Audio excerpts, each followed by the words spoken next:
यहाँ मेरे पास है टर्मरिक यानी कि हल्दी का सोल्यूशन जो कि येलो इन कलर है। अब अगर इसमें मैं थोड़ा सा लेमन स्क्वीज कर दूं तो यार इसका कलर ना फिर भी देखिए येलो ही रहने वाला है, मतलब इसका कलर चेंज नहीं होता है। लेकिन वहीं अगर मैं इसके अंदर थोड़ा सा सोपी सोल्यूशन ऐड कर देती हूँ तो इसका कलर चेंज हो जाएगा टू रेडिश ब्राउन। लेकिन क्यों? वहीं अगर हमारे सामने ये जो लेमन है इसको मैं ऐसे ही खा जाऊं तो कुछ ऐसे ही एक्सप्रेशन आएंगे ना, यार करेला इतना कड़वा क्यों होता है? इनफैक्ट जो कर्ड आप खाते हैं, किसी को आपके घर में अगर एसिडिटी हो जाए तो उनको जो आप एंटासिड्स या इनो वगैरह देते हैं, आपके आसपास जो मिट्टी है जिसमें प्लांट्स ग्रो करते हैं, इनफैक्ट सुबह सुबह उठकर वो जो टूथपेस्ट से ब्रश आप करते हैं, ये सभी के सभी कॉन्सेप्ट्स आपस में कनेक्टेड हैं। And that is how we are going to learn this very very exciting unit called acid, bases and salt. ये चैप्टर है टेस्ट के पीछे की साइंस, रिएक्शन के पीछे के रीजंस और डेली लाइफ के छोटे छोटे एक्सपीरियंसेस के पीछे बड़े बड़े सीक्रेट्स का। So hi guys, welcome to the channel. I am Akanksha and I am your chemistry educator and trust me, आज हम एकदम शानदार तरीके से एसिड, बेसिस एंड सॉल्ट सीखने वाले हैं। इतना ज्यादा मजा आएगा आपको कि ऐसा लगेगा कि क्लास में ऑलमोस्ट सब कुछ हमें पहले ही ध्यान हो चुका है। सो गाइस, आज के इस सेशन में एनसीईआरटी की एक एक लाइन, लिटरली एक एक लाइन, जितनी भी एनसीईआरटी में एक्टिविटीज दी हुई हैं सारी की सारी मैं आपकी कवर कराने वाली हूं। तो अगले 120 मिनट्स में हम acid, bases and salt NCERT से पूरा कवर कर लेंगे। और यार चांस ही नहीं है कि फिर कोई भी क्वेश्चन आपके सामने आ जाए, आप बड़ा ही इजीली कंफर्टेबली उसको आंसर कर पाएंगे, सच दैट आप क्वेश्चंस के साथ भी बहुत कंफर्टेबल एंड कॉन्फिडेंट हो। मैं इसी चैनल पर एक क्वेश्चन सेशन भी कंडक्ट करने वाली हूँ ऑन ट्यूसडे शाम 6 बजे।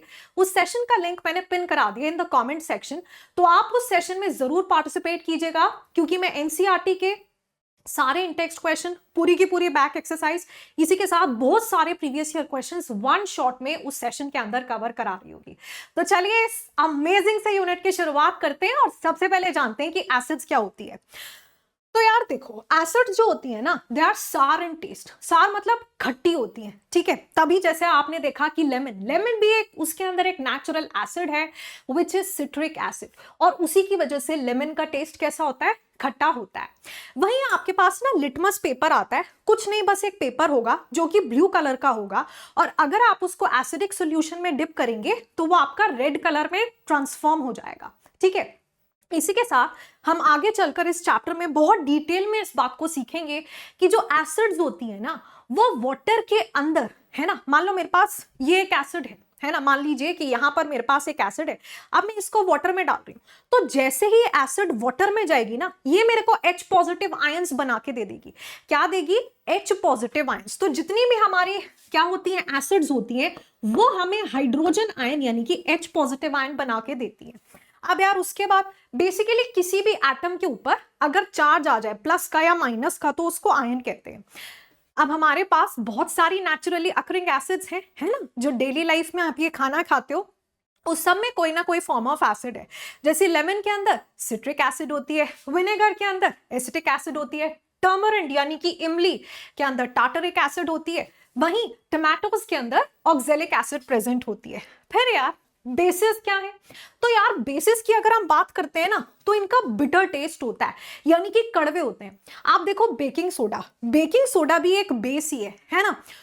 और कई बार अपने खाने को जैसे पकौड़ा वगैरह के अंदर हम बेकिंग सोडा डाल देते हैं सो दैट और ज्यादा क्रंच और ज्यादा क्रिस्पी वो बने, या फिर केक्स बनाते समय हम बेकिंग सोडा ऐड करते हैं। लेकिन वही बेकिंग सोडा अगर थोड़ा सा भी ज्यादा हो गया, आपने देखा होगा आपकी मम्मी बहुत ही थोड़ा सा अमाउंट ऑफ बेकिंग सोडा ना ऐसे स्प्रिंकल करती है जस्ट, वहीं अगर ये थोड़ा भी अगर आपका बेकिंग सोडा ज्यादा हो जाए तो बिल्कुल कड़वा टेस्ट हो जाता है।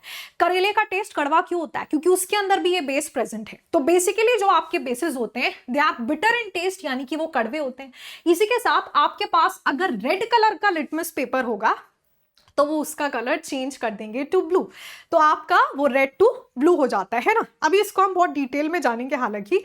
तो एसिड क्या करते हैं? ब्लू लिटमस को रेड, और बेसिस क्या करते हैं?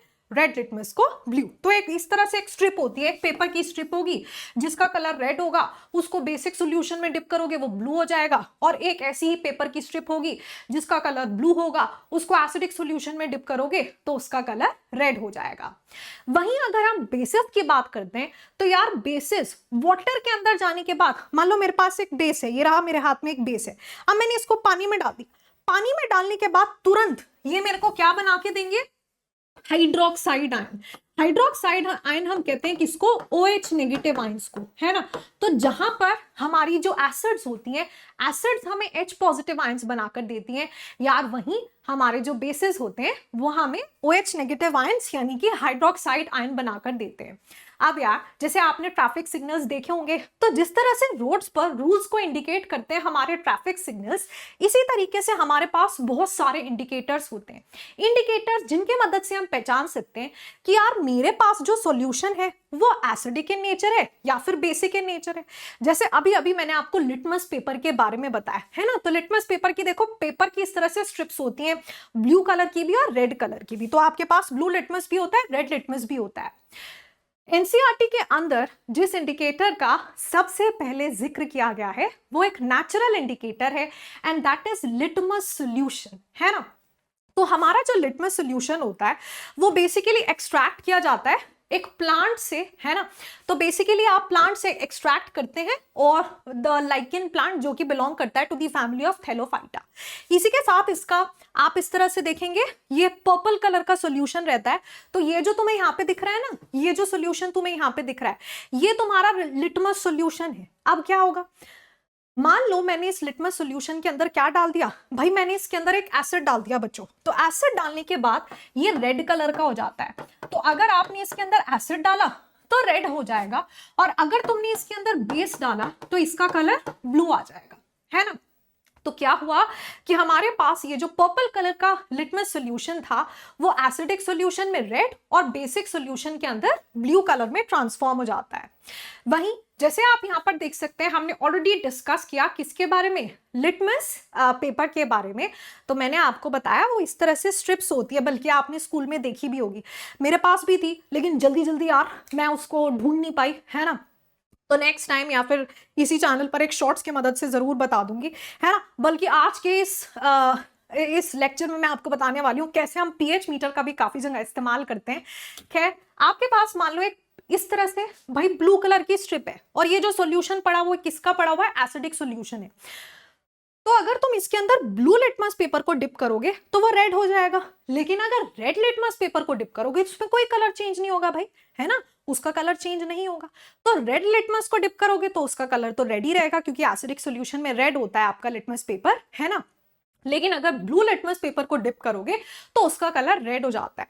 वहीं अगर मेरा जो सॉल्यूशन है वो बेसिक है और उसके अंदर मैं अपनी ब्लू लिटमस वाली जो स्ट्रिप है उसको डिप कर रही हूं, तो फिर उसका कलर नहीं बदलेगा, क्योंकि बेसिक सॉल्यूशन में लिटमस पेपर का कलर ब्लू रहता है।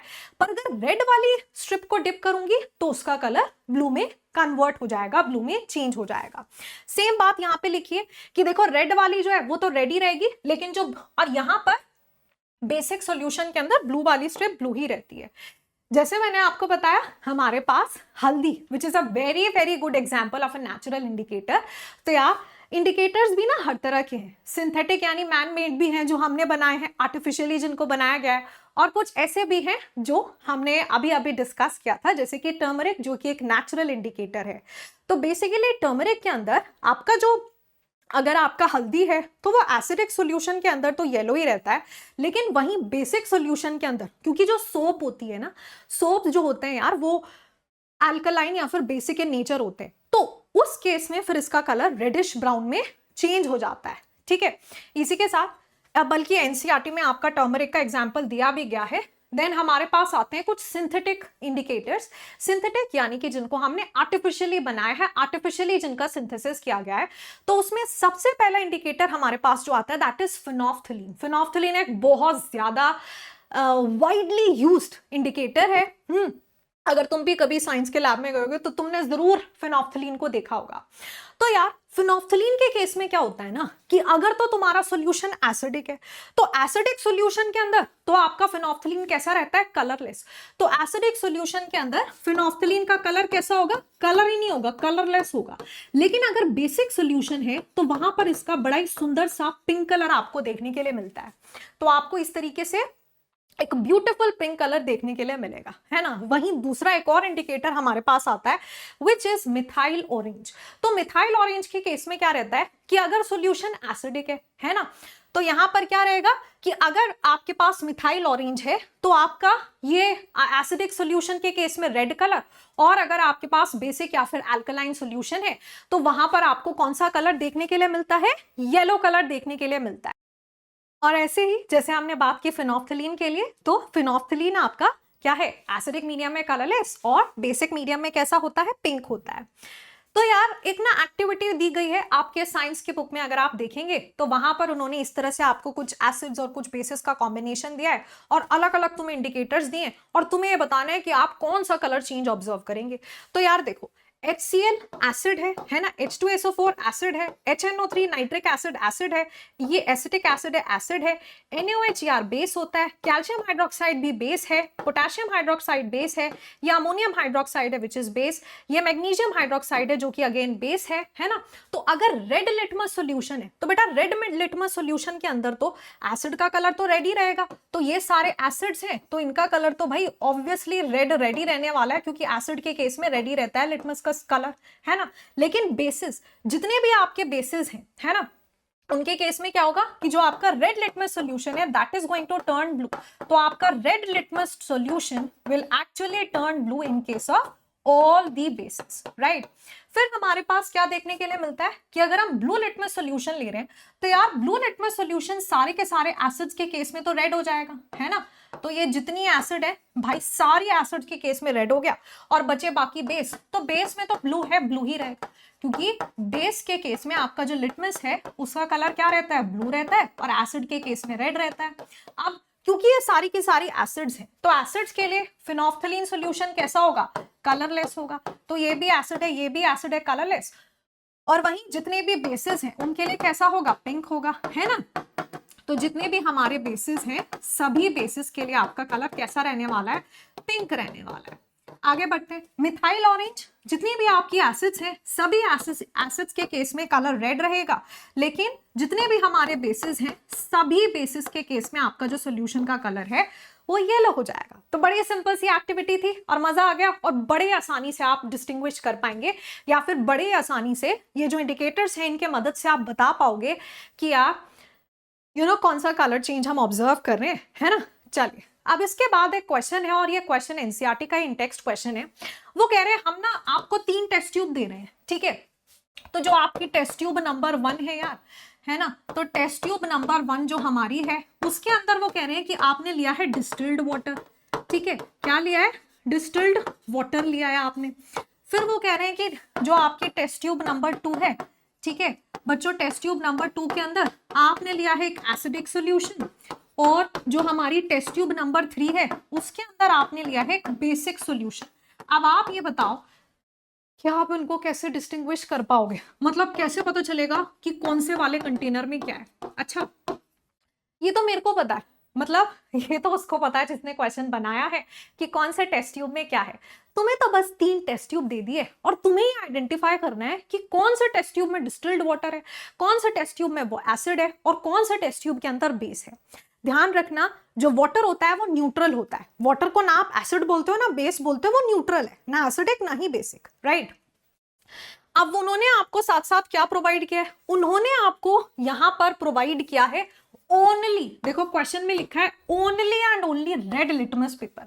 तो उन्होंने तुमको सिर्फ क्या दिया, रेड लिटमस पेपर दिया।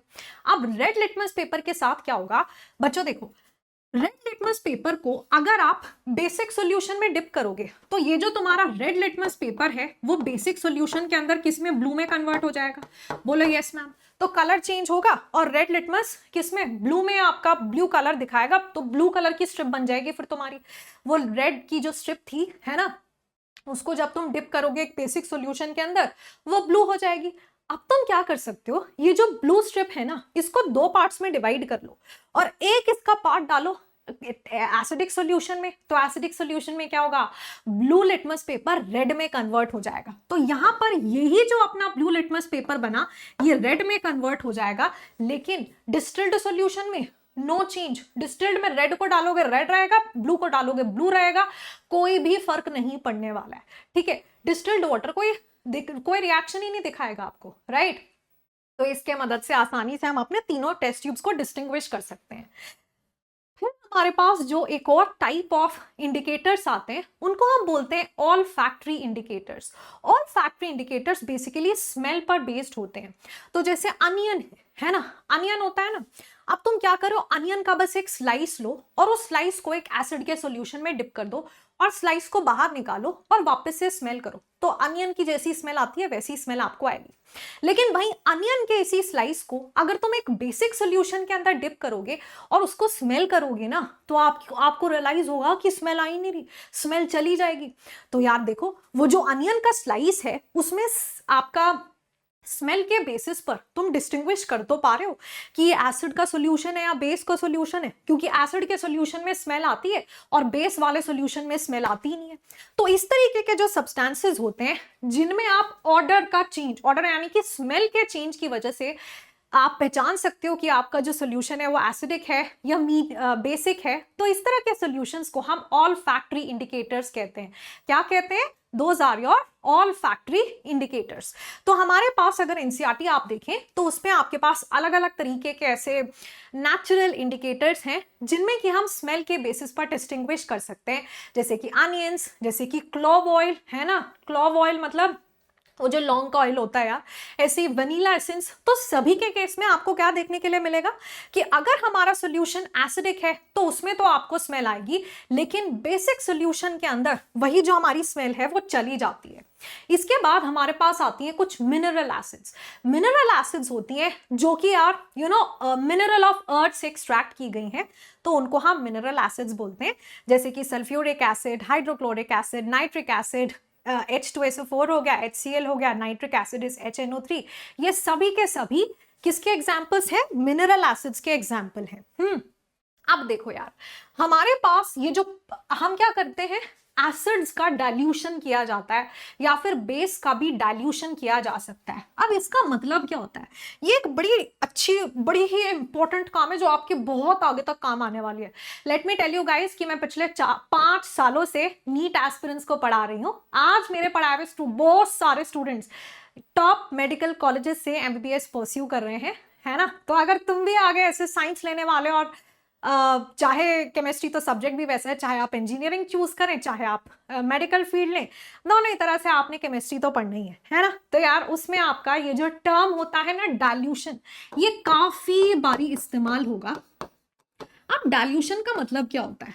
जैसे देखो, कभी कभी क्या होता है, किसी चीज का बड़ा स्ट्रॉन्ग टेस्ट है, उसमें पानी मिक्स कर दो तो वो हल्का डाइल्यूट हो जाता है, उसका इफेक्ट हल्का न्यूट्रलाइज सा हो जाता है। जैसे कभी कभी एप्पल साइडर विनेगर होता है, बहुत स्ट्रॉन्ग है ना, तो उसको डायरेक्ट पीने की जगह अगर आप उसमें वाटर ऐड कर लेंगे तो क्या होगा, वाटर ऐड करने से वो थोड़ा सा सेटल डाउन हो जाएगा। उसी को हम डाइल्यूशन कहते हैं, जब आप क्या कर रहे हो, वाटर का एडिशन कर रहे हो। तो ऐसे हम क्या करते हैं, जब हम एसिड और बेसिस की बात करते हैं तो हम उनका भी डाइल्यूशन करवा सकते हैं। तो उसमें हम क्या करते हैं, वाटर ऐड करते हैं किसके अंदर, एसिड या फिर बेस के अंदर, राइट। अब ये जो रिएक्शन होती है हाईली एक्सोथर्मिक रहती है। अरे नहीं यार, मैंने शायद कहा कि वाटर ऐड करते हैं एसिड या बेस के अंदर, गलती से भी तुमने ऐसे कर दिया तो तबाही मच जाएगी। मान लो कि इसके अंदर क्या है, इसके अंदर है एसिड और तुमने ऊपर से डाला बेटा वाटर, बस फिर तो इसका फटना तय। ये जो बेचारा ग्लास है ना वो ही फट जाएगा, क्योंकि ये reaction highly highly highly exothermic होती है। वैसे तो चाहे पानी को एसिड में डालो चाहे एसिड को पानी में डालो, रिएक्शन तो हाईली एक्सोथर्मिक होती है। एक्सोथर्मिक रिएक्शंस कौन सी होती हैं, जहां से बहुत सारी अमाउंट ऑफ हीट इवॉल्व होती है, मतलब बहुत सारी एकदम से जैसी रिएक्शन होगी भाई, बहुत सारी हीट बाहर निकलेगी, ठीक है। लेकिन अगर तुम एसिड के अंदर वाटर ऐड करोगे तब तो नेक्स्ट लेवल, बहुत ही हाईली एक्सोथर्मिक रिएक्शन होती है। तो हम कभी भी वैसा नहीं करते हैं, हम हमेशा क्या करते हैं, एसिड को वाटर के अंदर ऐड करते हैं। तो मैं एक कंटेनर लूंगी, उसमें पानी होगा और पानी में मैं क्या ऐड कर रही होगी, एसिड ऐड कर रही होगी, ठीक है। क्योंकि देखो जो एसिड है उससे निकल कर आएंगे H पॉजिटिव आयंस। अभी क्या है, वाटर बहुत सारा है तो वाटर के अंदर बहुत सारी स्पेस है, तो उसमें थोड़े थोड़े थोड़े थोड़े H पॉजिटिव आयंस आ रहे होंगे। तो इसीलिए हमेशा जब डाइल्यूशन कराया जाता है एसिड का या बेस का, तो एसिड या बेस को वाटर में ऐड किया जाता है। यही जो प्रोसेस होता है जो आप एसिड या बेस के अंदर वाटर ऐड कर रहे हो, इसी प्रोसेस को हम डाइल्यूशन कहते हैं। डाइल्यूशन की वजह से क्या होता है कि हमारे पास जो कॉन्सेंट्रेशन ऑफ आयंस होती है वो ना डिक्रीज हो जाती है। मतलब देखो, मैंने तुम्हें बताया था एसिड वो है जो आपको H पॉजिटिव आयंस बना के दे दे, और बेस वो है जो आपको OH नेगेटिव आयंस बनाकर दे दे, है ना। तो यहां पर क्या होगा, जब एसिड या बेस को हम वाटर के अंदर ऐड कर रहे होंगे ना, तो उससे क्या होगा कि जो H पॉजिटिव आयंस की कॉन्सेंट्रेशन है वो पर यूनिट वॉल्यूम क्या हो जाएगी, कम हो जाएगी। भाई मान लो ये सिर्फ एसिड का सॉल्यूशन है तो इसमें तो बहुत सारे H पॉजिटिव आयंस होंगे या नहीं, लेकिन वहीं अब अगर मैं इसमें से ड्रॉप बाय ड्रॉप निकाल के पानी में डाल रही हूं तो थोड़े थोड़े H पॉजिटिव आयंस बनेंगे, और वाटर में जगह भी बहुत सारी है, वॉल्यूम ज्यादा है ना, तो वो H पॉजिटिव आयंस आराम आराम से दूर दूर फैलेंगे, राइट। तो वहां H पॉजिटिव आयंस की जो कॉन्सेंट्रेशन है वो क्या हो जाएगी, कम हो जाएगी पर यूनिट वॉल्यूम, और इसी को हम क्या कहते हैं, डाइल्यूशन कहते हैं। जब भी आप एसिड या बेस, खास तौर पर मिनरल एसिड जैसे कि बहुत स्ट्रॉन्ग एसिड सल्फ्यूरिक एसिड या हाइड्रोक्लोरिक एसिड या नाइट्रिक एसिड के साथ डील करते हैं, तो आप देखेंगे इस तरह से एक वार्निंग साइन रहता है उनकी बॉटल्स के पीछे कि भाई बहुत ही सावधानी के साथ आपको इसका यूज करना है, एंड हमेशा ही अपने टीचर के प्रेजेंस में आपको इस तरह से कॉन्सेंट्रेटेड एसिड्स के साथ खास तौर पर डील करना चाहिए। फिर होती हैं बच्चों हमारे पास कुछ ऑर्गेनिक एसिड्स भी। ऑर्गेनिक एसिड्स होती हैं जो कि प्लांट्स या फिर किसमें, एनिमल्स में प्रेजेंट होती हैं। तो भाई हमारे पास कुछ बहुत ही नेचुरल सोर्सेज हैं किसके, एसिड्स के। मैंने आपको इस लेक्चर के बिल्कुल शुरुआत में भी बताया था, ये फिलहाल बिल्कुल एनसीईआरटी का स्निप है और यहां से भी डायरेक्ट क्वेश्चन पूछा जा सकता है भाई। तो जैसे विनेगर में होती है एसिटिक एसिड, है ना, ऑरेंज में होती है सिट्रिक एसिड, टर्मरिंट में होती है टार्टरिक एसिड, टमाटोज में होती है ऑक्जेलिक एसिड। इसी के साथ इनका जो नेचुरल सोर्स है वो आप देख सकते हो कि विनेगर का नेचुरल सोर्स हो गया, या फिर अगर हम बात करें सार मिल्क, जो आपकी मिल्क होता है, मिल्क से ही आप कर्ड बनाते हो ना, तो खट्टी पड़ जाती है, क्यों, लैक्टोबैसिलस बैक्टीरिया का उसके ऊपर एक्शन होता है और उसमें जो एसिड प्रेजेंट होती है that is which acid, lactic acid. ऐसी लेमन में कौन सी, सिट्रिक एसिड। आंट स्टिंग, भाई चींटी काट लेती है तो एकदम से लगता है ना, करंट लगता है, क्यों, क्योंकि जब चींटी आपको काटती है, आंट जब बाइट करती है हमें, बेसिकली स्टिंग करती है, तो साथ साथ एक एसिड वो अपने अंदर से एक एसिड को हमारे अंदर इंजेक्ट करती है, और वो जो एसिड होती है दैट इज मीथेनोइक एसिड, जिसको हम फॉर्मिक एसिड भी बोलते हैं। ऐसे नीटल स्टिंग करती है तो वो भी मीथेनोइक एसिड हमारे अंदर इंजेक्ट करती है। वास्प होता है ना, वास्प, वास्प हमें अगर स्टिंग करता है तो वो अल्कलाइन लिक्विड हमारे अंदर इंजेक्ट करता है, ठीक है। खैर वैसे मैं आगे पढ़ाऊंगी इसी चैप्टर में, बट होता है ना कई बार कि आंट ने काट लिया और बहुत जोर से चीज लग रही है, तो मम्मी कई बार ही उसके ऊपर ऐसे बेकिंग सोडा लगा देती हैं बिकॉज आपको आराम मिल जाएगा। क्यों, क्योंकि देखो यहाँ आपने आपके रिफ्लेक्स एक्शन कैसे काम किया, आपने बेकिंग सोडा क्यों लगाया, क्योंकि तुम्हें पता है वो एसिड है, और एसिड को कौन काटेगा, एसिड को कौन न्यूट्रलाइज करेगा, एक बेस। और आपने अभी सीखा था कि बेकिंग सोडा क्या होता है, बेसिक इन नेचर होता है। फिर हमारे पास जो केमिकल डेफिनेशन आती है एसिड्स एंड बेसिस की, जैसे मैंने आपको कुछ देर पहले बताया था कि एसिड्स हमें क्या देती हैं, एसिड हमें, अगर हम एसिड को वाटर के अंदर डिसॉल्व करते हैं तो यार हमें मिलते हैं क्या, H पॉजिटिव आयंस, है ना, सही है। तो मैंने आपको पहले भी बताया था कि अगर जैसे मान लो HCl है, HCl को डाला पानी के अंदर, ठीक है, तो वो ना टूट जाएगी, तो उसका डिसोसिएशन होगा, मतलब H और Cl, हाइड्रोजन और Cl के बीच में जो बॉन्ड बना होगा वो टूटेगा यार, H पॉजिटिव अलग हो जाएगा, Cl नेगेटिव अलग हो जाएगा, और हो गया काम। एसिड का काम ही ये था कि आपको प्रोटॉन बना के दे दे, और दे दिया। तो यहां पर एसिड ने आपको H पॉजिटिव और Cl नेगेटिव बनाकर दिया। फिर सेम यहां पर कहानी रिपीट होगी, नाइट्रिक एसिड HNO3 वाटर में डालने के बाद H positive and NO3 negative. Similarly, H2SO4, 2H positive and SO4 2 negative. तो कहने का मतलब ये हुआ कि जितनी भी हमारी एसिड्स होती है वाटर में डिसॉल्व होने के बाद हमें आयंस बना के देती हैं। इसी मेथड को हम आयनाइजेशन कहते हैं। So this method is known as ionization. बेटे यही जो प्रोसेस चल रहा है वो प्रोसेस कौन सा प्रोसेस है, आयनाइजेशन प्रोसेस है। वहीं अगर हम बेसिस की बात करते हैं तो जो बेसिस होते हैं वो हमें वाटर के अंदर OH नेगेटिव आयंस बनाकर देते हैं।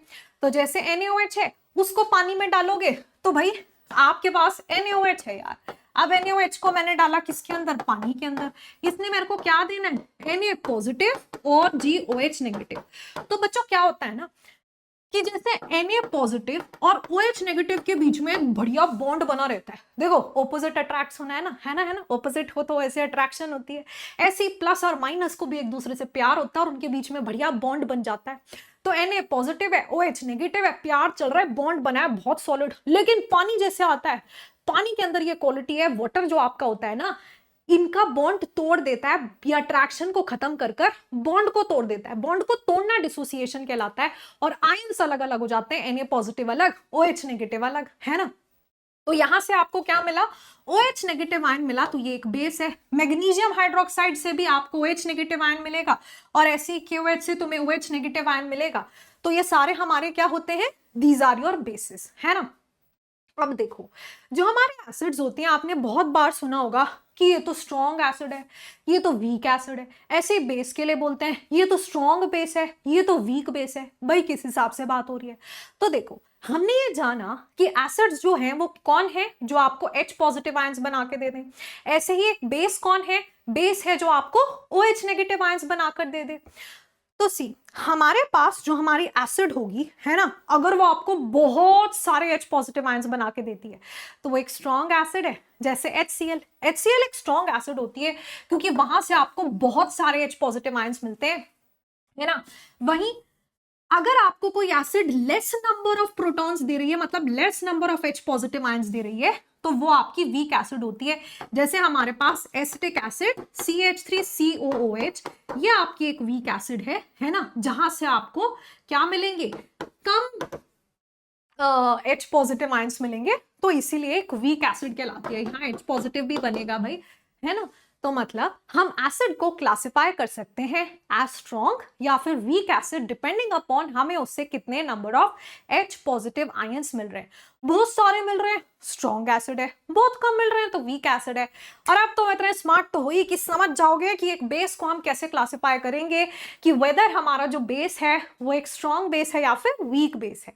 तो बेस यार सेम, बेसिस को भी हम डिफाइन करते हैं depending upon, I mean classify करते हैं डिपेंडिंग अपॉन वो हमें कितने OH नेगेटिव आयन बना के दे रहे हैं। बहुत सारे OH नेगेटिव आयन तो भाई स्ट्रॉन्ग बेस है, जैसे NaOH यानी सोडियम हाइड्रोक्साइड।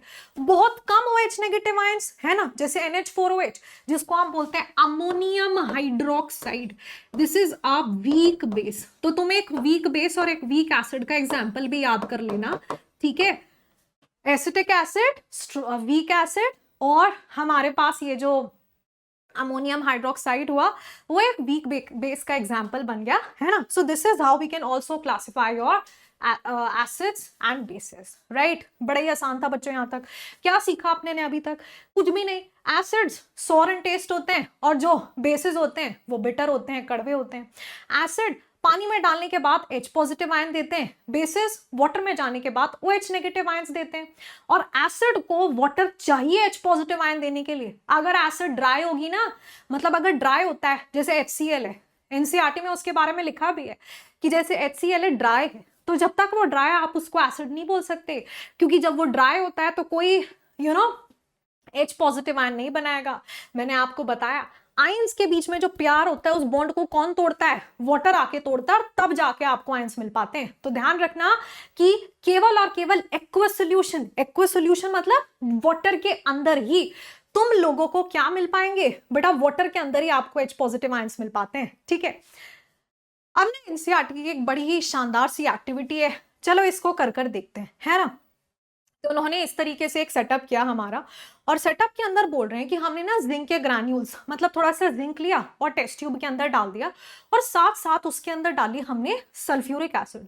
फिर हमने देखा भाई यहां से गैस निकली। अच्छा, तो उन्होंने क्या किया, उस गैस को एक ग्लास की डिलीवरी ट्यूब से पास करवाया एक सोप के सॉल्यूशन में। तो ये जो तुम्हें नीचे दिख रहा है ना, ये एक सोप का सॉल्यूशन था, राइट, समझे। जिंक का सॉल्यूशन है, H2SO4 उसके अंदर डाला, एक गैस यहां से इवॉल्व होगी और उस गैस को तुम एक सोप के सॉल्यूशन में डाल रहे हो।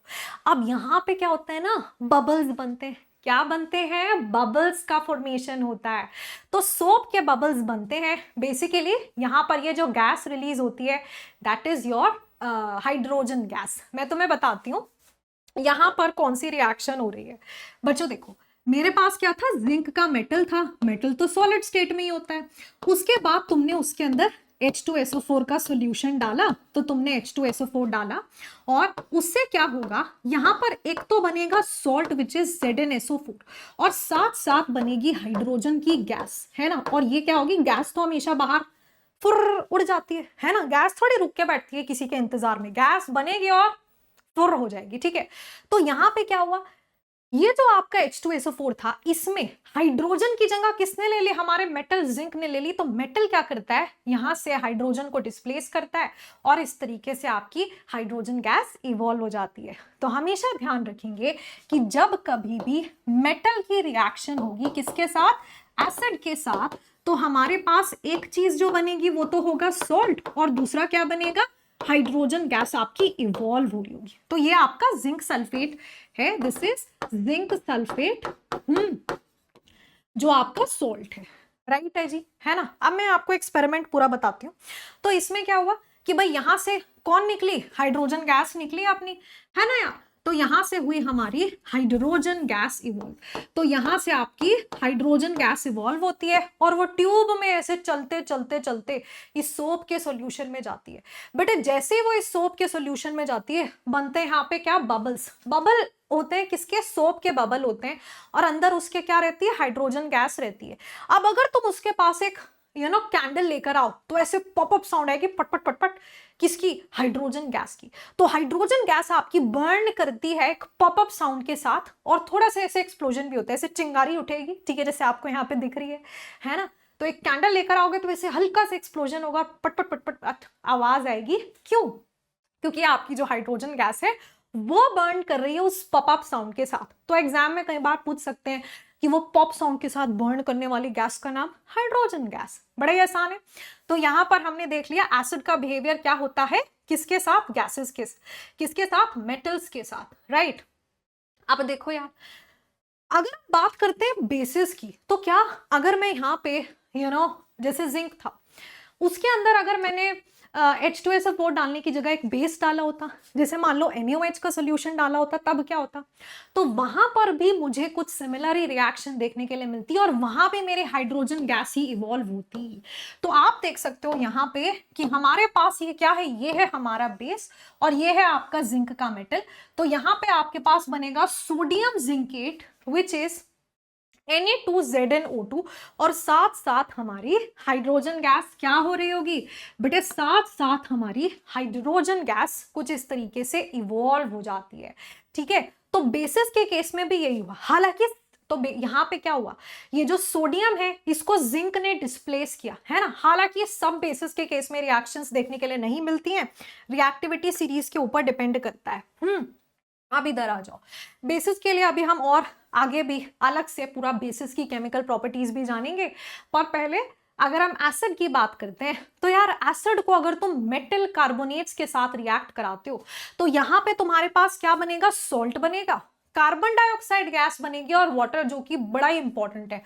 तो ध्यान रखना कौन सी गैस बनती है, CO2 गैस, यानी कि कार्बन डाइऑक्साइड गैस रिलीज होती है। तो जैसे मान लीजिए एनसीईआरटी की रिएक्शन है, मैंने क्या लिया, सोडियम कार्बोनेट, ये क्या है, सोडियम कार्बोनेट है बच्चों, जो कि मेरा मेटल का कार्बोनेट हो गया। सोडियम एक मेटल है तो मेटल की कार्बोनेट बनी है विच इज सोडियम कार्बोनेट। अब मैंने इसकी रिएक्शन करवाई हाइड्रोक्लोरिक एसिड यानी कि HCl के साथ, तो ये रही मेरी हाइड्रोक्लोरिक एसिड, है ना। क्या बनेगा हमारे पास, NaCl। NaCl क्या होता है बच्चों, सॉल्ट है, ये तो सोडियम क्लोराइड है ना, दिस इज सोडियम क्लोराइड। तो NaCl यानी कि सोडियम क्लोराइड बना, साथ साथ कार्बन डाइऑक्साइड गैस और वाटर आपका यहाँ पर बनता है, ठीक है। तो कार्बन डाइऑक्साइड क्या होगी, गैस होगी। अब पता है क्या होता है, यहां पर आप टेस्ट भी कर सकते हो कि सचमुच में क्या बनने वाली गैस कार्बन डाइऑक्साइड गैस है, क्योंकि देखो अब जब गैस निकलेगी तो गैस ये तो नहीं निकलेगी कि मैं तो CO2 निकल रही हूं, है ना। कैसे आइडेंटिफाई करोगे, हो सकता है कोई और गैस होती, कैसे उन्होंने आइडेंटिफाई किया होगा कि एक्चुअली जो गैस है वो CO2 गैस है। तो बच्चों यहाँ पे क्या होता है ना, मैं आपको बताती हूँ कि हम लेते हैं लाइम वाटर, है ना, क्या लेते हैं, लाइम वाटर लेते हैं। लाइम वाटर होता है कैल्शियम हाइड्रोक्साइड। तो याद रखना लाइम वाटर, पहले तो आपको मालूम होना चाहिए कि हम लाइम वाटर किसको कहते हैं। तो बच्चों कैल्शियम हाइड्रोक्साइड को कैल्शियम हाइड्रोक्साइड को which is CaOH whole twice, इसी को हम लाइम वाटर कहते हैं, है ना। तो अगर जो गैस बाहर निकली उसको मैं लाइम वाटर से पास कराती हूं तो हमारे पास बनेगा कैल्शियम कार्बोनेट। और ये जो कैल्शियम कार्बोनेट बनता है ना, ठीक है, ये क्या बना, कैल्शियम कार्बोनेट जो बना, इसका ना व्हाइट कलर का पीपीटी बनता है। क्या बनता है, व्हाइट पीपीटी बनेगा। तो देखो भाई, ये था मेरा क्या, लाइम सॉल्यूशन, बिल्कुल बढ़िया, एकदम क्लियर, एकदम साफ सुथरा, एकदम क्लियर, कुछ है नहीं इसके अंदर। फिर हमने इससे क्या किया, कार्बन डाइऑक्साइड गैस को पास कराया। जैसे ही मैं इसके अंदर से कार्बन डाइऑक्साइड गैस पास करा रही हूं तो ये जो मेरा लाइम वाटर है ना, टर्न्स मिल्की, ऐसे मिल्की अपीयरेंस हो जाती है इसकी। अच्छा, तो मिल्की अपीयरेंस का मतलब है परफेक्ट। निकलने वाली गैस कौन सी थी, कार्बन डाइऑक्साइड गैस ही थी। तो यानी कि जो हमारी गैस इवॉल्व हुई that was carbon dioxide gas, और उसने अंदर कैल्शियम कार्बोनेट बना लिया, बिकॉज ऑफ विच आपको ये मिल्की अपीयरेंस देखने के लिए मिल रही है। लेकिन पता है क्या होता है, अगर मैं इसके अंदर बहुत ही ज्यादा ही एक्सेस में पास करा दूं CO2, भाई तुम रुक ही नहीं रहे, तुम तो पास कराए जा रहे हो उसके अंदर गैस, तो फिर क्या होगा, फिर वापस ये आपका वही ट्रांसपेरेंट सॉल्यूशन आ जाएगा। क्यों, क्योंकि अगर आप एक्सेस में रिएक्ट करवाते हो तो ये जो कैल्शियम कार्बोनेट बना था ना, ये कैल्शियम कार्बोनेट वापस CO2 के साथ रिएक्ट कर कर कैल्शियम हाइड्रोजन कार्बोनेट बना लेता है। क्या बनाता है, कैल्शियम हाइड्रोजन कार्बोनेट, जो इसमें पूरा डिसॉल्व हो जाता है, तो कोई प्रेसिपिटेट, कोई मिल्की अपीयरेंस नहीं होती, बिल्कुल क्लियर सॉल्यूशन वापस आने लगेगा आपके पास। ठीक है, तो आपको टेस्ट को केयरफुली परफॉर्म करना है। अब कई बार हमें चेक करना है कि गैस CO2 रिलीज हुई या नहीं, तो क्या होगा, अगर तुमने ज्यादा एक्सेस में पास करा दी तो वो तो कलर, वो आपका ट्रांसपेरेंट ही रह जाएगा, है ना। तो इसीलिए आपने लिमिटेड अमाउंट में CO2 गैस पास करानी है। तो मेरे को फटाफट से बताओ कि हमारे पास यहाँ पर ये सॉल्यूशन मिल्की क्यों टर्न हुआ, कौन सी कंपाउंड का फॉर्मेशन हुआ, कैल्शियम कार्बोनेट, जिसका क्या बना, व्हाइट पीपीटी, जिसकी वजह से क्या आई, मिल्की अपीयरेंस। लेकिन अगर इसको एक्सेस में पास करा दें वापस से ट्रांसपेरेंट हो जाएगा। क्यों, क्या बनेगा, कैल्शियम हाइड्रोजन कार्बोनेट, है ना। तो आपने देख लिया कि अगर हमारी एसिड किसी भी मेटल कार्बोनेट के साथ रिएक्ट करेगी तो सॉल्ट बनाएगी, कार्बन डाइऑक्साइड गैस बनाएगी और वाटर बनाएगी। ऐसे ही अगर तुम्हारी एसिड किसी मेटल हाइड्रोजन कार्बोनेट के साथ रिएक्ट करती है तो बेटा आपके पास क्या बनता है, सॉल्ट बनता है, कार्बन डाइऑक्साइड गैस बनती है और साथ साथ क्या बनता है, वाटर बनता है। तो यहां पे भी क्या बनेगा, salt plus carbon dioxide gas plus हमारे पास वाटर का फॉर्मेशन हो जाएगा। तो जैसे यहाँ पर ये है सोडियम हाइड्रोजन कार्बोनेट, रिएक्शन हुई HCl के साथ, बना हमारे पास salt NaCl, CO2 gas release हुई। अब पता करना है कौन सी गैस है, तो भाई क्या करेंगे, लाइम वाटर में पास कराएंगे। लाइम वाटर कौन है, calcium hydroxide, CaOH whole twice. दोबारा बोलो, CaOH whole twice is lime water, है ना। तो बच्चों बात समझ आई, 2 बार रिएक्शन को लिख के देखोगे तो अपने आप ध्यान रह जाएगी। काफी हद तक सिमिलर ही रिएक्शन है, सेम कहानी हो रही है, प्रोडक्ट तो भाई सेम ही बन रहा है। वहां भी NaCl सॉल्ट बना था, CO2 बना था और वाटर बना था, बस वहां सोडियम कार्बोनेट था तो Na2CO3 फॉर्मूला था। यहाँ सोडियम हाइड्रोजन कार्बोनेट है तो Na बीच में हाइड्रोजन आएगा H, CO3। ठीक है, इजी है, राइट। आगे बढ़ते हैं। फिर इसके बाद मजा आता है जब हम देखते हैं एसिड का बेस के साथ क्या बिहेवियर होता है ना। वैसे मैं अभी इस चैप्टर में आपको आगे पढ़ाऊंगी, लेकिन आपने देखा होगा अगर किसी को एसिडिटी हो जाए, है ना, तुम्हारे घर में किसी को एसिडिटी हो गई और तुम्हारे फ्रिज में रखा है एक तो लेमन और एक तुम्हारे किचन में रखा है इनो, है ना, तो क्या पिलाओगे उसको, लेमन है, लो जी भाई आपको एसिडिटी हो गई, ये लो नींबू पी लो, नींबू तो नींबू थोड़ी खिलाओगे, है ना, आप खिलाएंगे उनको इनो, क्योंकि वो एक एंटी एसिड है। तो तुम्हारा दिमाग कैसे चलता है कि अगर किसी को एसिडिटी हुई है तो ऑपोजिट चीज जानी चाहिए, मतलब क्या जाना चाहिए, एंटी एसिड, जो बेस को काटे वो, जो एसिड को काटे वो, यानी कि जो एसिड को न्यूट्रलाइज करे, राइट। तो बेसिकली एसिड जब बेस के साथ रिएक्ट करती है तो बनता है सॉल्ट प्लस वाटर। क्या बनता है, सॉल्ट प्लस वाटर बनता है, और इस रिएक्शन को हम न्यूट्रलाइजेशन रिएक्शन कहते हैं। समझो बात को कि हमारे पास बच्चों क्या हो रहा है, हमारे पास एक एसिड है ना, हमारे पास एक एसिड है और दूसरा कौन है, बेस है, दोनों की हम आपस में रिएक्शन करा रहे हैं। क्या बन रहा है, सॉल्ट बन रहा है और साथ साथ वाटर बन रहा है। हमारे पास इस रिएक्शन का नाम क्या है? This reaction is known as neutralization reaction. Reaction क्या कहलाती है? न्यूट्रलाइजेशन रिएक्शन कहलाती है। बड़ा इंपॉर्टेंट बात है ये, ठीक है, बहुत आगे तक पढ़ने वाले हो आप न्यूट्रलाइजेशन रिएक्शन। और ये बस ऐसे ही बड़ी ही सिंपल साधारण सी बात होगी आपके लिए, एक न्यूट्रलाइजेशन रिएक्शन हम किसको कहते हैं, ठीक है बच्चों। तो हमारे पास क्या हुआ कि यहाँ पे मान लो तुम्हारे पास HCl नाम की एसिड है, सही है। तो भाई HCl एसिड रिएक्ट की किसके साथ? NaOH नाम के बेस के साथ। क्या बना अपने पास? NaCl बना, which is your salt plus water, ठीक है। इसी को हमने क्या बोला कि ये है हमारी neutralization reaction. Acid plus base gives you salt plus water. क्या कहा हमने इसको कि ये हो गई हमारी न्यूट्रलाइजेशन रिएक्शन, ठीक है। तो एसिड और बेस जब आपस में एक दूसरे के साथ रिएक्ट करते हैं तो सॉल्ट और वाटर का फॉर्मेशन करते हैं, राइट। ये क्या है? Hydrochloric acid, this is sodium hydroxide, this is sodium chloride, और ये तो हम सब जानते हैं कि हमारे पास वाटर है।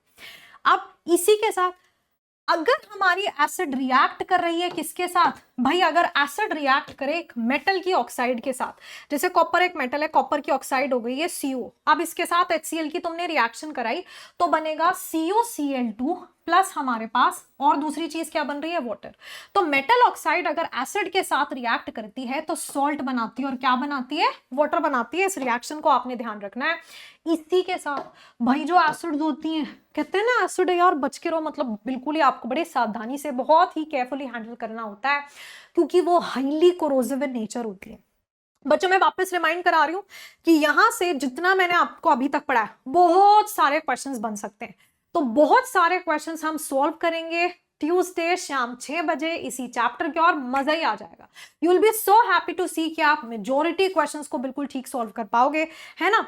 लेकिन एग्जामिनर के लिए क्वेश्चन को किस तरीके से आंसर करना है, कैसे हमें ये इंश्योर करना है कि हम सारे के सारे इंपॉर्टेंट पॉइंट्स कवर कर रहे हैं और कैसे बड़े प्रिसाइज मैनर में अपना आंसर रिप्रेजेंट कर रहे हैं, लिख रहे हैं, तो वो सब कुछ मैं आपको सिखाने वाली हूँ ये ट्यूसडे वाली क्लास में, सो डू नॉट मिस, ठीक है। अब देखो यार, कोरोसिव का मतलब क्या होता है? जैसे हल्का सा अगर मान लो तुम्हारे हाथ के ऊपर एसिड गिर गया, बेटा ये उसको खा जाएगी, मतलब बिल्कुल ही बर्न कर देगी, जला देगी, ठीक है। तो हमारे पास क्या होता है? स्किन को तो बिल्कुल जला ही देगी, और इनफैक्ट अगर कपड़े पे गिर जाए, गलती से वुड पर गिर जाए, किसी मेटल स्ट्रक्चर पर गिर जाए, तो उसको बिल्कुल खा जाती है, समझ लो, बिल्कुल कोरोड कर देगी, बिल्कुल खा जाएगी। आपने कभी देखा अगर मूवीज में या कभी वीडियोस वगैरह में, कपड़ा है मान लो, कपड़े के ऊपर डालो एसिड, कपड़ा जल जाएगा, खत्म, कपड़ा बचेगा ही नहीं, बिल्कुल खा जाएगी उसको एसिड। तो इसीलिए एसिड्स के साथ आपको बहुत केयरफुली डील करना होता है। तो ओवरऑल अभी तक हम ये सब सीख चुके हैं कि एसिड्स आर वेरी खट्टे, है ना। तो एसिड कैसे होती है? सार एंड टेस्ट होती है। दूसरा, ब्लू लिटमस को आपका रेड कन्वर्ट कर देती हैं। Acid solutions conduct electricity. तो ये एक नई बात है, हालांकि इसको मैं आपको सिखाऊंगी अभी आगे। तो बच्चों देखो, इलेक्ट्रिसिटी मतलब करंट, है ना। तो एसिड के सॉल्यूशन से करंट भी बन सकता है।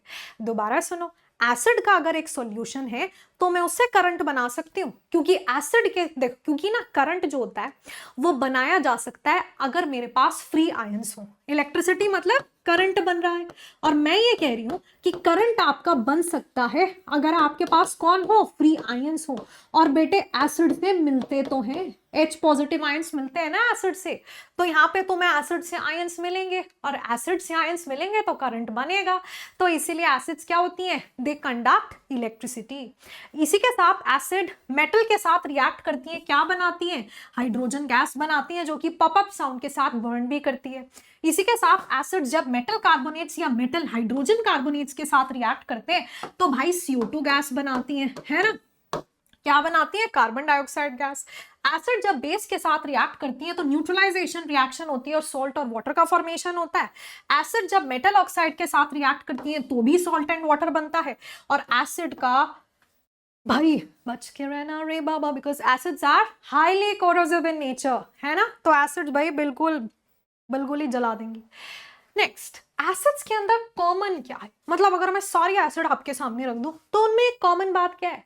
H पॉजिटिव आयन ना, है ना? क्यों? क्योंकि एसिड्स हमें सारी की सारी क्या देती हैं? H पॉजिटिव आयन देती हैं।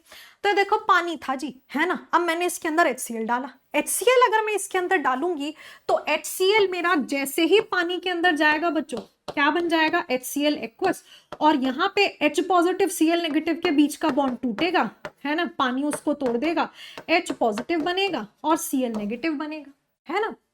अब देखो ये जो होता है ना H पॉजिटिव, ये बेचारा छोटू सा, बड़े छोटू क्यूटी पाई टाइप्स रहता है। अब ये सोचता है कैसे जीऊं, कैसे जीवन अकेला कैसे काटूं, तो ये ना स्टेबल नहीं होता, इसको ऐसे रहती है, मतलब कोई तो आया मेरे पास, तो स्टेबल नहीं होता है, अकेला नहीं रहता।